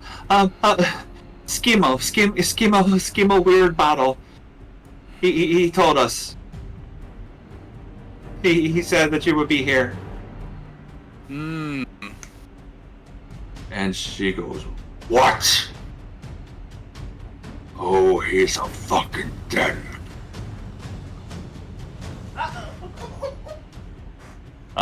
Craig, it's up to you how you want to handle this. Yeah, we heard about potentially Schemo being interesting with your guild. How close to death is he? Probably like 10 hit points. We're pretty close. He's like he is missing teeth. He has a bruised eye. You see like spots of blood kind of like pouring out a little bit like a Play-Doh machine, just squirting out. Yagra's looking at this guy and she's like, if you're not gonna do it, I am. I'm gonna throw him on. I'm basically gonna throw him on the ground, and then I'm gonna crush his head with the mallet. Okay. Just roll with advantage and normal attack. As long as I just want to make sure you don't get too now. It's natural 20. Oh my god. Tell me how you don't roll a 1. Tell me how you roll with this, Craig. So I throw him down onto the ground like face first so hard that it makes a dent in the grass, like in the dirt, and I pretty much just like axe swing my hammer down on his head and just crush it. So Yagra takes a step back as you do this. You hit the head so hard it creates a crater in the ground. Huge divot. You sense the resistance of the hard skull against your mallet until it's just crushed, just like like it was just a shell that just got ran over by a wagon. And the whole second part of the body like shoots up by the impact as there's just nothing but a splattery crater on the ground of what once was a head. Your rage meter has gone down again tremendously back where it was before. Yagra is very impressed for what you did. And again, Craig, I created this for you because you unlocked a couple new abilities with this stage. You unlock, especially with Yagra, if you were to go on this date and you succeed, and especially how you acted, you unlocked Root. So basically, any melee weapon that you deals 1 extra die of its damage when you hit it. Jesus. So if you roll a d10 with your hammer, d10 it's another d10. So I roll 2 d10s? That's right. For each attack. Oh my god. Overpowered. Not Everyone? complaining. I know, and believe me, I know why, like, people are like, why are you doing this? There's a reason. There's a reason to all of this. And all of us have shitty melee attacks. Duh. I am so fishy. There's a reason. And also you have another thing. You have a surprise attack ability, Craig. Okay. Because of your planning and logic. So basically, if you surprise a creature and you hit it with an attack during the first round of combat, you deal an extra 2d6 from that attack. Nice. As well. Oh my god. I'm gonna put it in the chat so that you can copy and paste it if you need to. Thank you. Yep. Actually, I can do that too. Just so you don't I'll have to put do it in the that. Discord too for the Let's Okay. Play. There you go. Oh, perfect. Thanks. Thank you. Yep. Okay. Sorry. Yagra looks at you, Craig, and says, I'm really sorry about that. I was worthless. You have nothing to be sorry for. I just wish I was smarter.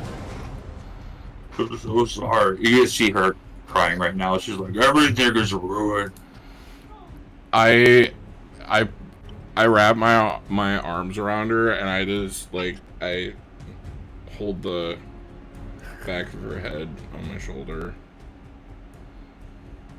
I'm so sorry. You have nothing to be sorry for. I love you a lot. I love you.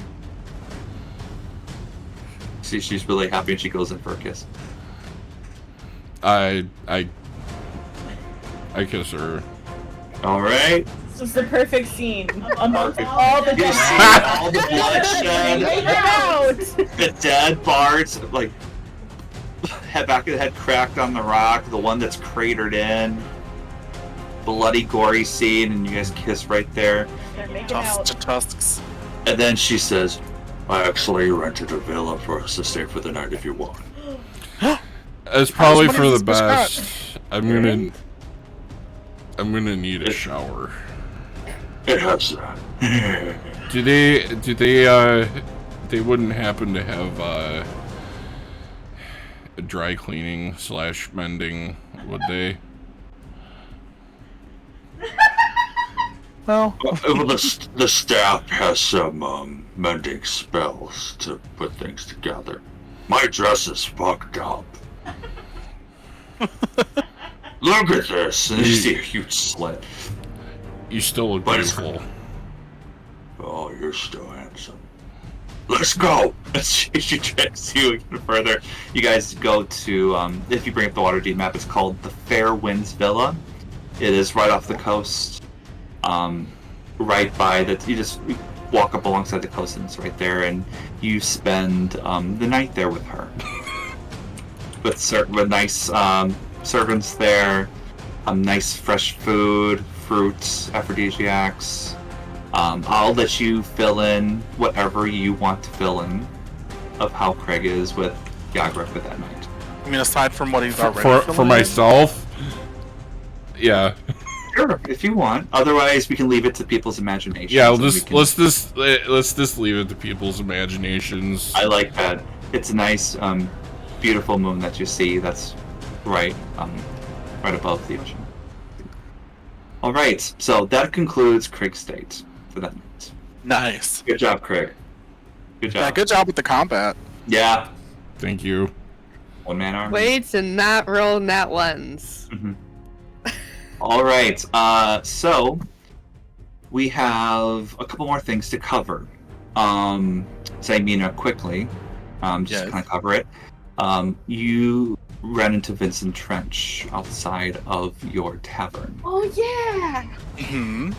because you wanted to pay him for some dirt on Istrid. Yes. Okay. And just letting the audience know, I actually supplied Justin all of that out of game so that he can bring it up whenever he needs to. So that's all going to be a surprise for all of us. And it's up to you how you want to use it, because Istrid has tonight and tomorrow night. And then she's going to be gone. Okay. Yep, so 2 nights left. I want to get to Oz's City of the Dead situation, unless if you guys wanted or needed to do anything else. I know, Miki, we haven't done a lot with you today yet. That's I wanted to okay. make My sure. time's coming. It's fine. I'm no worries here. I'm enjoying Okay. this immensely. Making sure. And again, as a DM, I want to make sure all of you have equal time to do what you need to do. So I just appreciate that. Thank you. Yes. Okay, Oz. So you wanted to send a paper bird to Click as well as, I almost said Samina, Nanette, Yes. right? Just letting them know the situation. Don't let Nanette know that you almost called her Simina, though. I Yeah, know. I need 2 women I'm to such hate a me more. racist. No, it's bad. Okay, so it's getting in the middle of the night now. You start making your way to the City of the Dead. Mm-hmm. Probably going to get a standard wagon, so I'll just say a dragon and 4 shard. Cool. Take that. You get there as well. You see Sir Ambrose, who's doing his nightly patrols around the area as well. Going on the inside of the City of the Dead. You kind of know his route by now, but you kind of like I'm not going to have you roll a stealth check. I think you'll be okay for now. But you go to the shrine as well, Cool. and you see Marvin, as well as 4 other Durgar that are there. Okay. Uh-oh. And you see Marvin there, and he like gestures at his friends. Hi. Glad you showed up. At least that's one thing you're trustworthy about. Nobody else is there? You see his 4 friends behind him as well. Well, yeah. Yeah, but you But you don't. never went back to the tavern, right? You went straight from... Well, I guess what would you have done after leaving the Yawning Portal? I probably would have gone back to the tavern. Updated you guys, sent the birds to Nanette and Click, letting him know what's up and kind of wanting to see if people could be there. As yeah, I know. As yes, Kimarie. Can You I make my sidebar Yes. for a sec? Sorry, I thought of this. I totally forgot. Totally coincidental, but Miki was thinking about how it'd be really great, if we split up to have some sort of communication device. Mm-hmm. So Miki creates sending stones, which we are calling Rocky Talkies, by the way. Perfect. Okay. Your And artificer. because of my artificer abilities, so it's part of it's what's called infusions, so I can replicate a magic item. So I'm able just to take stones from the ground and infuse magic into them and make them Rocky Talkies. So I will let Oz know that I've made this in case they need it. They need them. Well, we can definitely rewind a bit too if you want. Sorry. So, can you just roll a perception check for me, Oz, please, just to see if you noticed them there? Oh god. Which dice should I use? The one that's not in jail. I mean, Use, so many. use the one that gave me my 19. That's a 4. Yeah. Pretty much everything I said is what happens. So, Yeah. you are there at the moment. Okay. As you are talking, though, with Marvin, you do see Nanette come out of the shrine, Okay. Cool. and I do have a map for you. Okay. I'm just going to. I just have it in a rough shape of what's going on. So just bear with me. Mm-hmm. The one in blue is Marvin. Okay. Okay. So I would say like the shrine is somewhere on this path to the left here. Okay. And I think after seeing Nanette come, they're going to move in a little bit closer. Mm-hmm. Nanette says, "Ah, yes, hello. These are lovely guests today that you mentioned, friend." I did. Then they are. The one in the middle there is Marvin. Where's my son?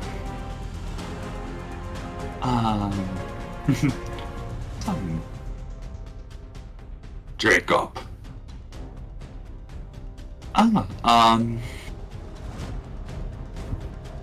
Oz, you know where Jacob is, right? I do. Great. Jacob is with the Raven Queen. Let me see. I'm gonna see if Marvin knows who the Raven Queen is.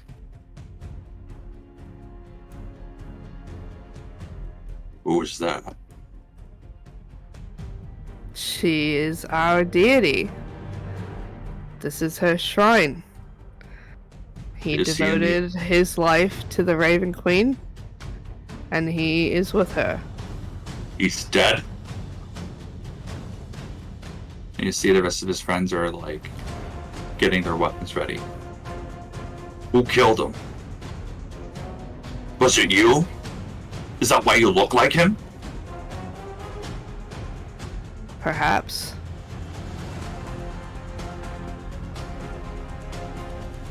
We're gonna get into initiative.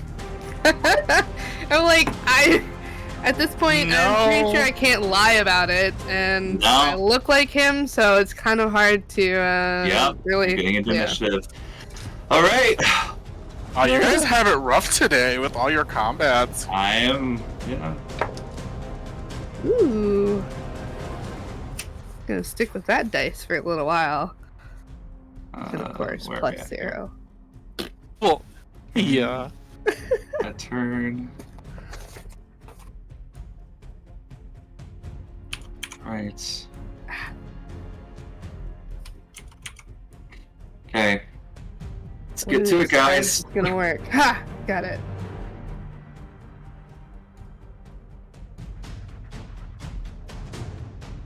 Alright, we got 13 minutes. Let's do this. I mean, we're gonna see what we can do. Yeah. May go a little bit over, but You got this. Shoot, how many?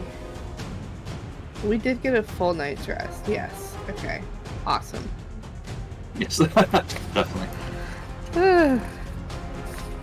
So, Oz doesn't want to kill Marvin Mm-hmm. right away, at least.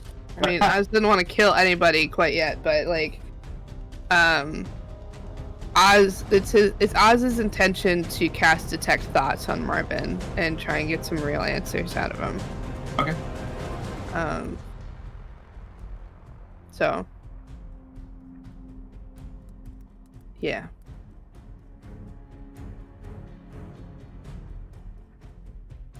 Oh, Nanette. Yeah. What? Fortunately, yeah. You're rolling like me! Sorry. So, yeah. We're gonna go to the top of the round here. This Durgar Yikes. is going to throw a javelin at Oz. Okay. That hits. They rolled an 18 or above? Yes. Holy crap! And does 5 points of piercing damage to you. Woof. They're ready. This one right here. That one as well to you. Misses. Good. Lord. Oz, it's your turn. As you see, like the back Durgars were attacking them, and Marvin is very angry, filled with emotion. Okay.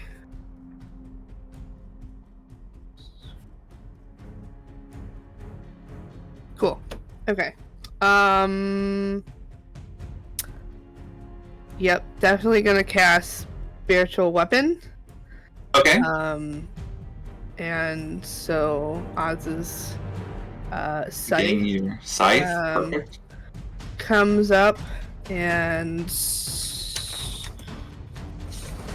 going to attack. Nope, not that. There we go. So I can cast it and then I can still attack, correct? Yep, because it's a Yeah. bonus action. Okay, and then D8 plus spell casting Here, and I'll ability. give you the oh, I guess I can't have you control it. It's okay, I can move it for you. What? Yeah, I think it's because I have it as a token. I think. Oh, that makes sense. Yeah. So where would you like to? So you did summon it, and you have start that. with this dude over here. Okay. And just Okay. start trying to pick him off. All right. Roll your attack, please. So it's 1d8 plus my spellcasting ability modifier. D8. What's a D8? This is a D8. That's a 1 plus 3 is 4. To hit? Oh, no.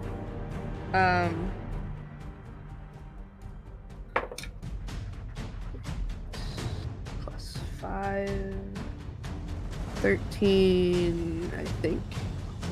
My d20 plus my spell attack bonus. Hmm. Yeah, so 8 plus 5 is 13. So 13 total. Unfortunately, that misses. Boo. As you try to cleave it, they're just too short, and they actually go underneath your sight as well. Dang it. Yeah, Fighting too many bugbears. I know. Getting used to it. Anything else?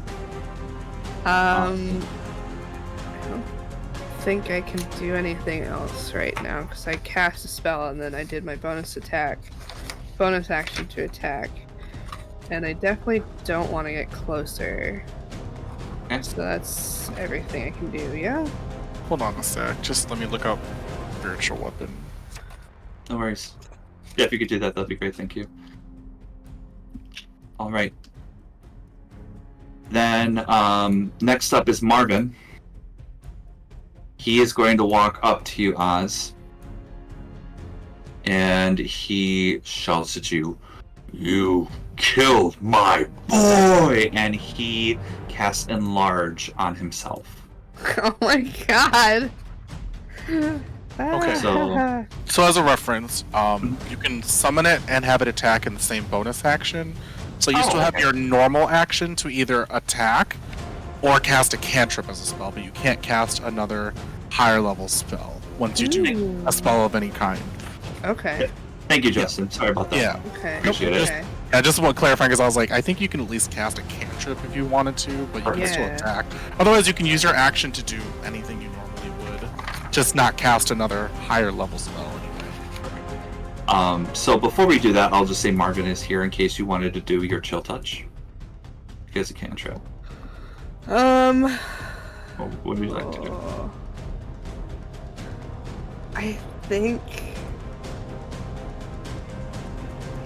Oh god, I think I'm gonna have to do this first.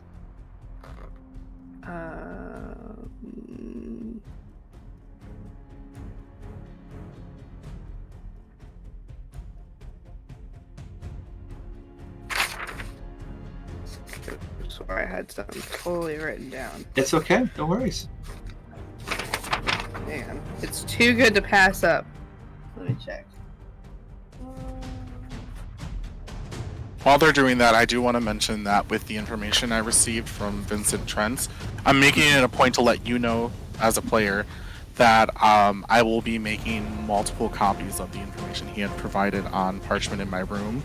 So I'll have 10 or more, and then have them sealed in envelopes. Just so you Very know. good. The only thing I'll be omitting from the information is that Istrid is part of the Doom Raiders. Perfect. Okay. Alright, Okay. so Mhm. Oz is going to cast Shield of Faith on Nanette. Okay. So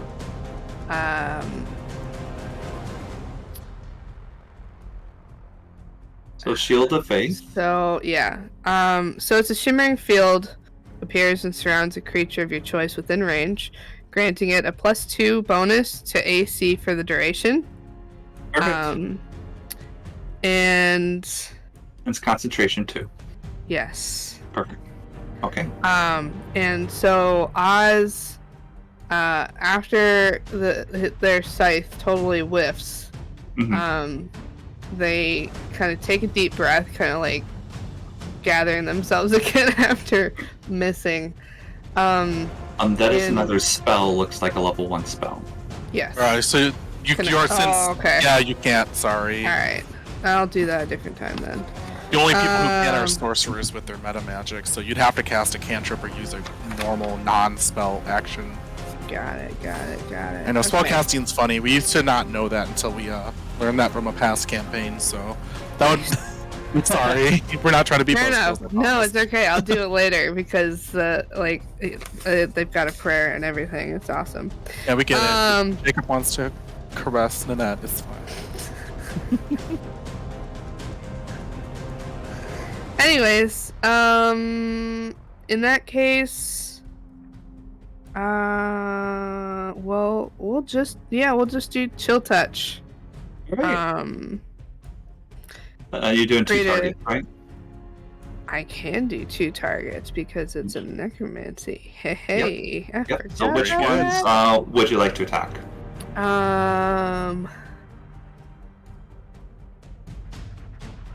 Probably Marvin and this bozo over here. This one here and Yeah. Marvin. Okay. So this one will be for the Sturgar first, so roll for that one. Okay. Oh, that landed funny. I'm gonna... No worries. Okay. Jeez. Alright, dice joke for you. Oh my gosh. That was a 9 to hit. No, misses. Yeah. Go to hit it, but then like they're wearing some God. scale mail and it just doesn't seem to hit. That one's going in dice joke because that was a natural 1. So My that gosh. doesn't hit either. What is happening? I don't know. I'm cursed or something. I don't know. I think I stole your luck, and I'm very sorry. You're just No, not you're- feeling the presence of the Raven Queen as much. You don't know what's going on. Right? Your luck is your own thing, Dennis. Change elevation. My Cal. goodness. Is that the end of your turn? I'm really sorry. Yeah, I think so. Okay. It is it's Marvin's turn. He's going to cast Enlarge on himself. Yeah. So he magically increases in size along with anything he's wearing or carrying. While enlarged, he is large, doubles its damage dice on strength-based weapon attacks. So he is large now. But I guess I can't make him bigger with this token, but he takes up this whole entire space, the 4 squares. That's the end of his turn. Takes up Dur- 4 squares. Shit. Durgar is gonna go 5, 10, and gonna try to hit you with his war pick. Okay. That is, yeah, that's an 18 to hit you. Just hits. I know. I'm sorry. And yes, I am sorry. As I laugh, yeah, I don't make that. Yeah. Okay, well, minimum damage, so you take 3 points of piercing. Small comfort. Yeah. So it is Nanette's turn now. Nanette is bringing out.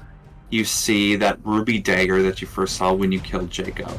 Ooh, that serrated one. And you see it's dripping some sort of green liquid from it. She is an assassin. I knew it! She is going to try to attack this Duragar that hasn't had his turn yet. And she's going to try to attack, hopefully. She does. Natural 20.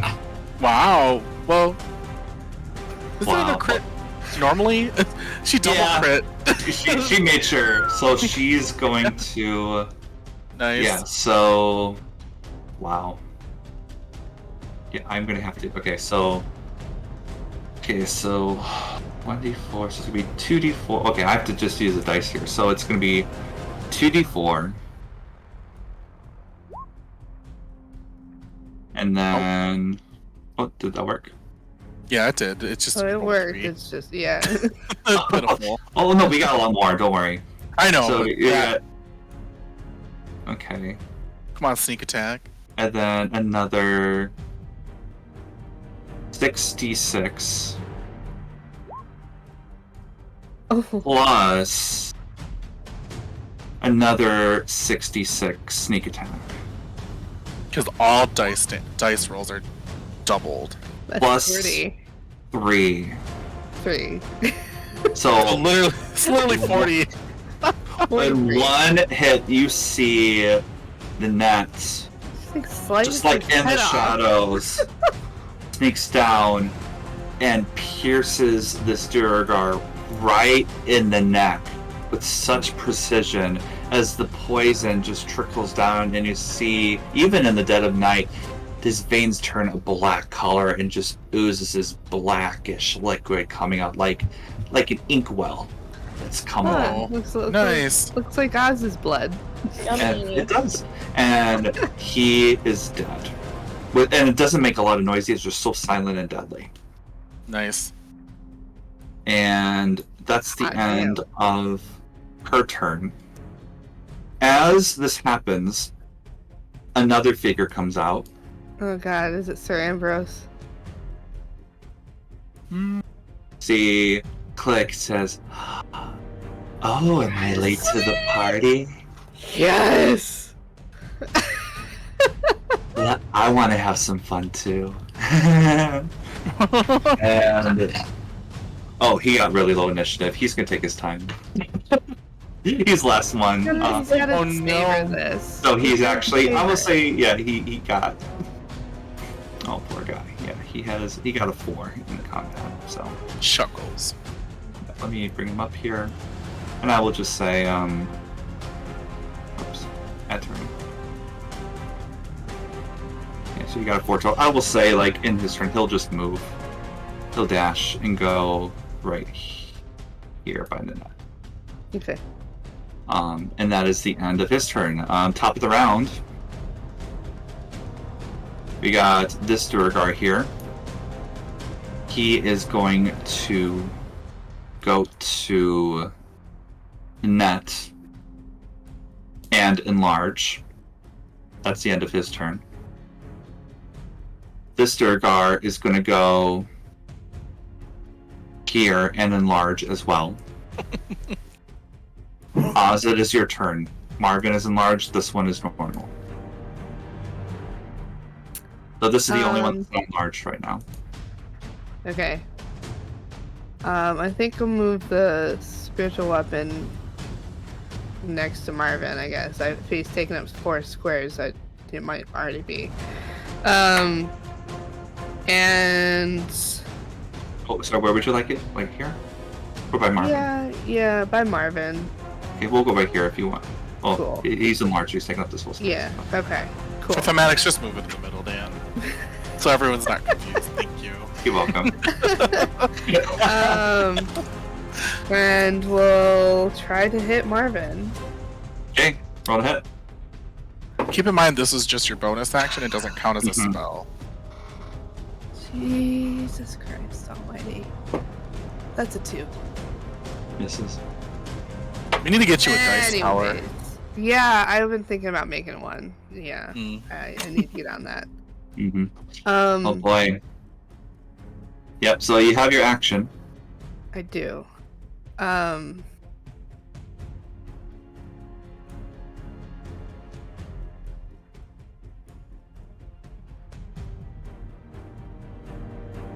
Yep, still just want to cast Shield of Faith.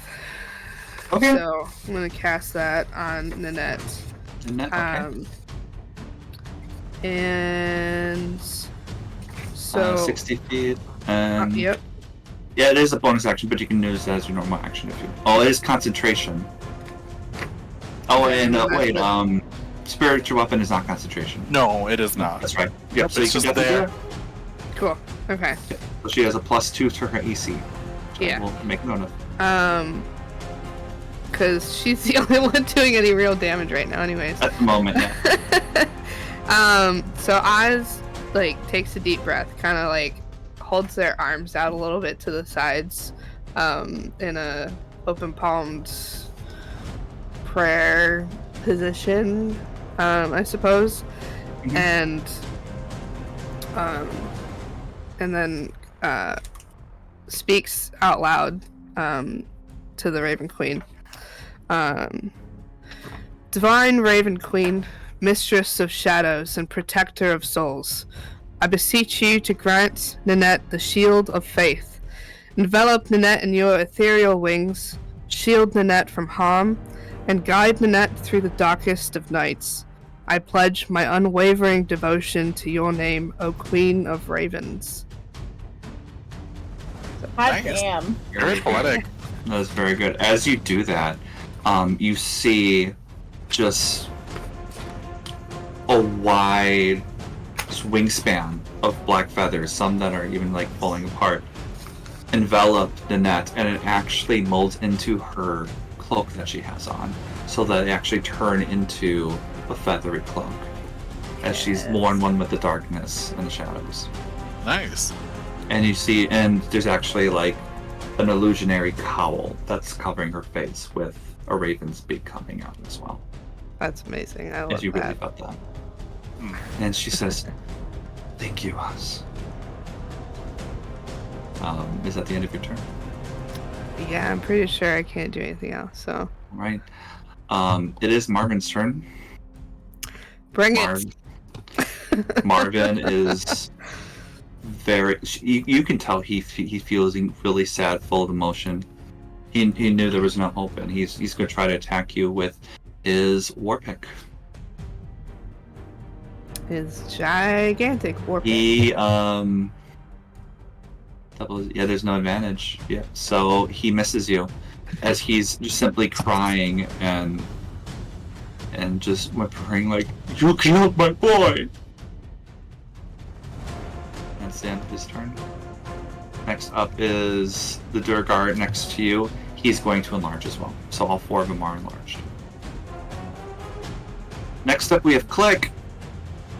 Click is going to move to this Durgar and says, "Hi, friend." Reaches out and is going to cast Harm on him. Oh. Oh no. Uh-oh. A real bad touch. So he has to make a Constitution saving throw.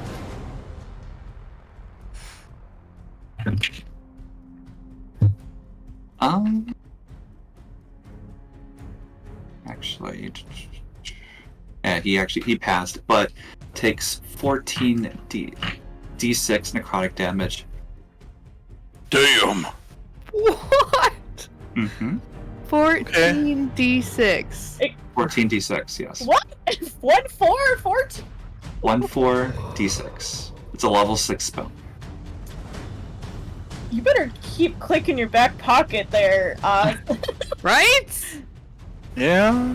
We got a lot of powerful allies, it seems, then. Oh. Wow.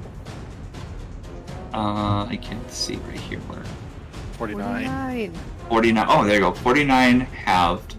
So running down, so that would be 24. And actually kills him. He actually reaches out and touches his hand just ever so gently. Just so gently. As you see, this black, almost tether comes in and seeps underneath his skin as it crawls up his hands. And you see just his whole body aches in pain, almost similar to the poison that Nanette has, but on a whole different level, as you see him just turn into just an enlarged skeletal being as the life is sucked out of him, and his skin turns into just black color as he just falls helpless right in front of Click. Oh boy, that may have overdone it. No shit. Damn. This is fun. That's the end of Click's turn. Oh wait, actually it's Nanette's turn. Oh, I skipped. That's okay. It's Nanette anyways, I think, after that. So Nanette is going to try... actually, no, Click is going to move here, because he knows about sneak attack. Nanette is going to try to attack this Durgar. See what happens.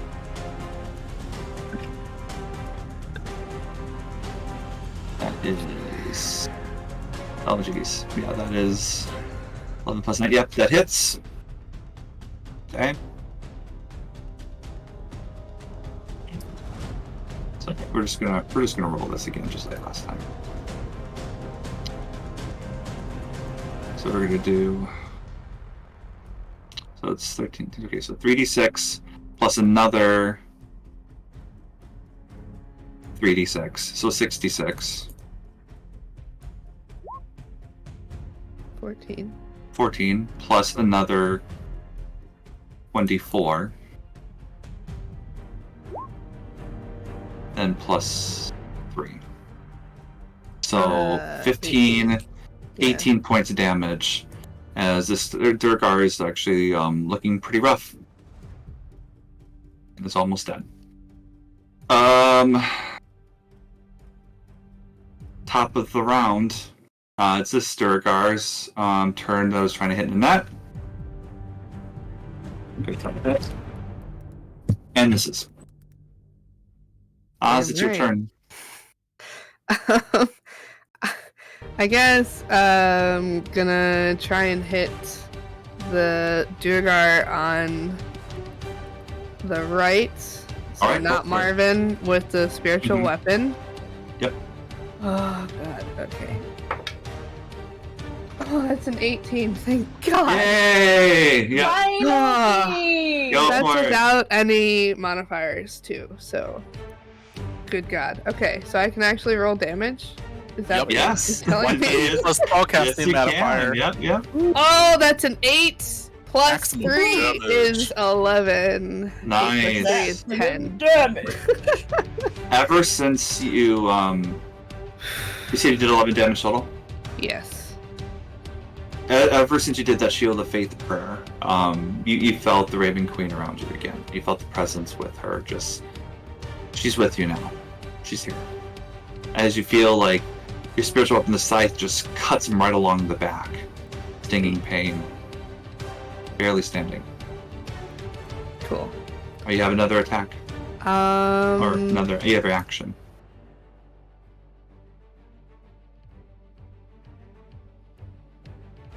Marvin hasn't been injured yet, right? Nope. Okay. You can tell he's in a lot of pain. Just Yeah. emotional. And just out of game, the reason why there's Durgar with you is because of the Nat 1 deception, because he didn't trust you at all with this. Makes sense. That's fair, yeah.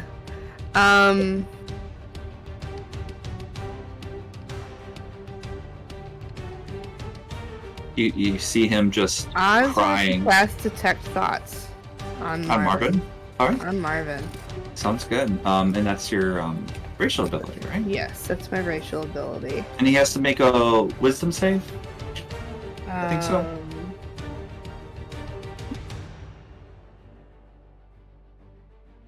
I think so, right? Um, Oh, he failed anyways, no matter what it is. Nice.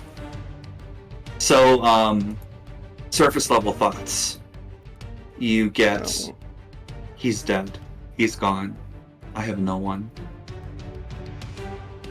Might as well just die here. I don't care anymore.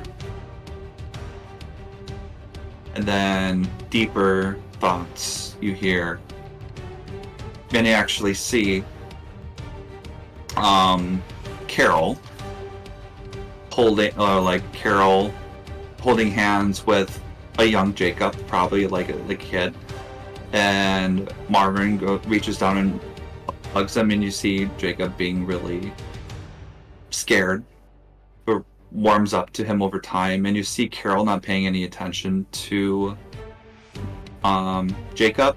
She's busy at the bar. She's drinking. She's with these noble women, including Lady Groveland. Oh. You see them talking about books or the drinking wine. Marvin staying home taking care of Jacob on his lap. Jacob is very happy. You also see and hear altercations about Carol not taking care of Jacob, but then Carol threatens him about, like, you're using me for money, like, I will kick you to the curb. And he just feels defeated, and Marvin looks to the side and sees this like altercation between his parents, still at the very young age. As time goes on, as Jacob becomes more rebellious, he starts arguing with Marvin about how you don't stand up for yourself. I'm going to be on my own. You should just get out of this. And Marvin says, no, you need to do this for the family. We need to get this together. And Jacob just left. So you get the sense that Marvin really cared about him, and that Carol was the toxic person in the family. And Marvin is just beside himself right now. Why did Jacob tell me that his parents' names were Frank and Genevieve? Who are you asking? Marvin. He looks confused by that. And still wants to make a persuasion check. I want to see how persuasive you are about ending this combat. I would like you to expand a little bit more, if you can, about trying to persuade him not to fight you anymore. A 19? Okay. Normally I would do this at disadvantage, but in this situation, with how good the detect thoughts were, I think this is really good. So, can you explain a little bit more and roleplay out more? Because he's confused about the Fred Genevieve situation. And how, like, Jacob talks to you. He's like, you can't talk to Jacob. You don't know where he... Well, you say you know where he is. Where is he? Where's my boy? I'm connected to him through the Raven Queen. I didn't have much of a choice when it came to him, and I regret it. And I tried to find out a way to make amends. And he told me that his parents' names were Frank and Genevieve, and that they were cobblers. As you say that, you see silently Nanette slice and kill the Sturgar next to him, and Click is laughing about it. The other Durgar doesn't know.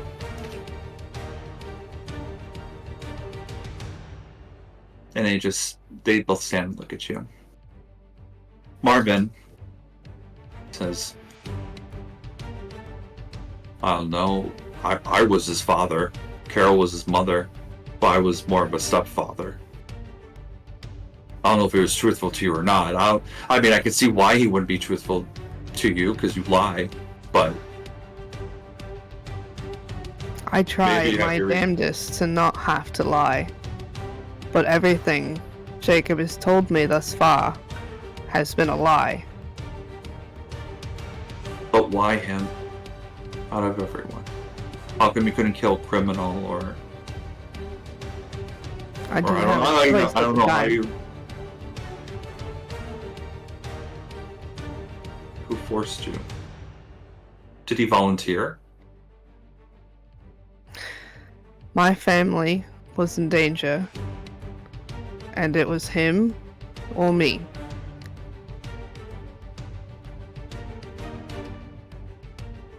I'm just so sad.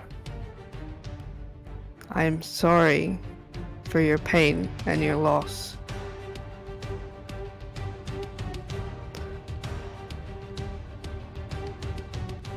Fine. Do you know if there's any way I can see him again? I don't think so. I don't think that's how it works.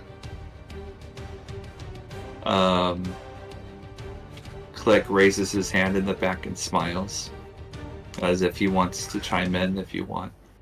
Unless Click has an idea. I have a great solution to your problems. And as he starts gliding towards Marvin, and he's Click signals to the Durgars. He says, I think you should leave. And looks at Marvin. We need privacy for this to happen. Marvin gestures the Durgar to leave. And he actually does. Unless you have an option to kill him. If you want to. He's low hit points. No, I think... yeah, no. Okay. I think we'll just let him leave. Alright, leaves. Click. Just to cut time short here because I know we're over. He gestures all of you to come into the temple. Mm-hmm.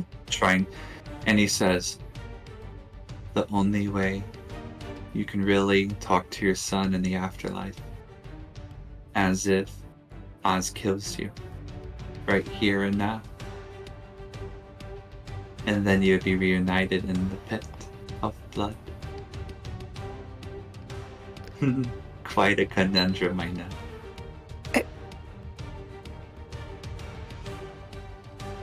What do you think, Oz? So I interesting, feel right? a little uncomfortable about this. Well, he's... Marvin, what are you thinking? I just want to see him. I have nothing else left. I don't care anymore.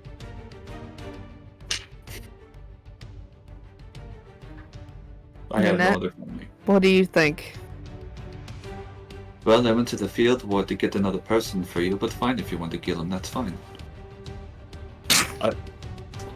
So now I got to kill her now too. But that's fine. Alright. And Nanette looks at Marvin. Sorry for your loss. And you, Jacob. Marvin looks at you. I'm ready when you are.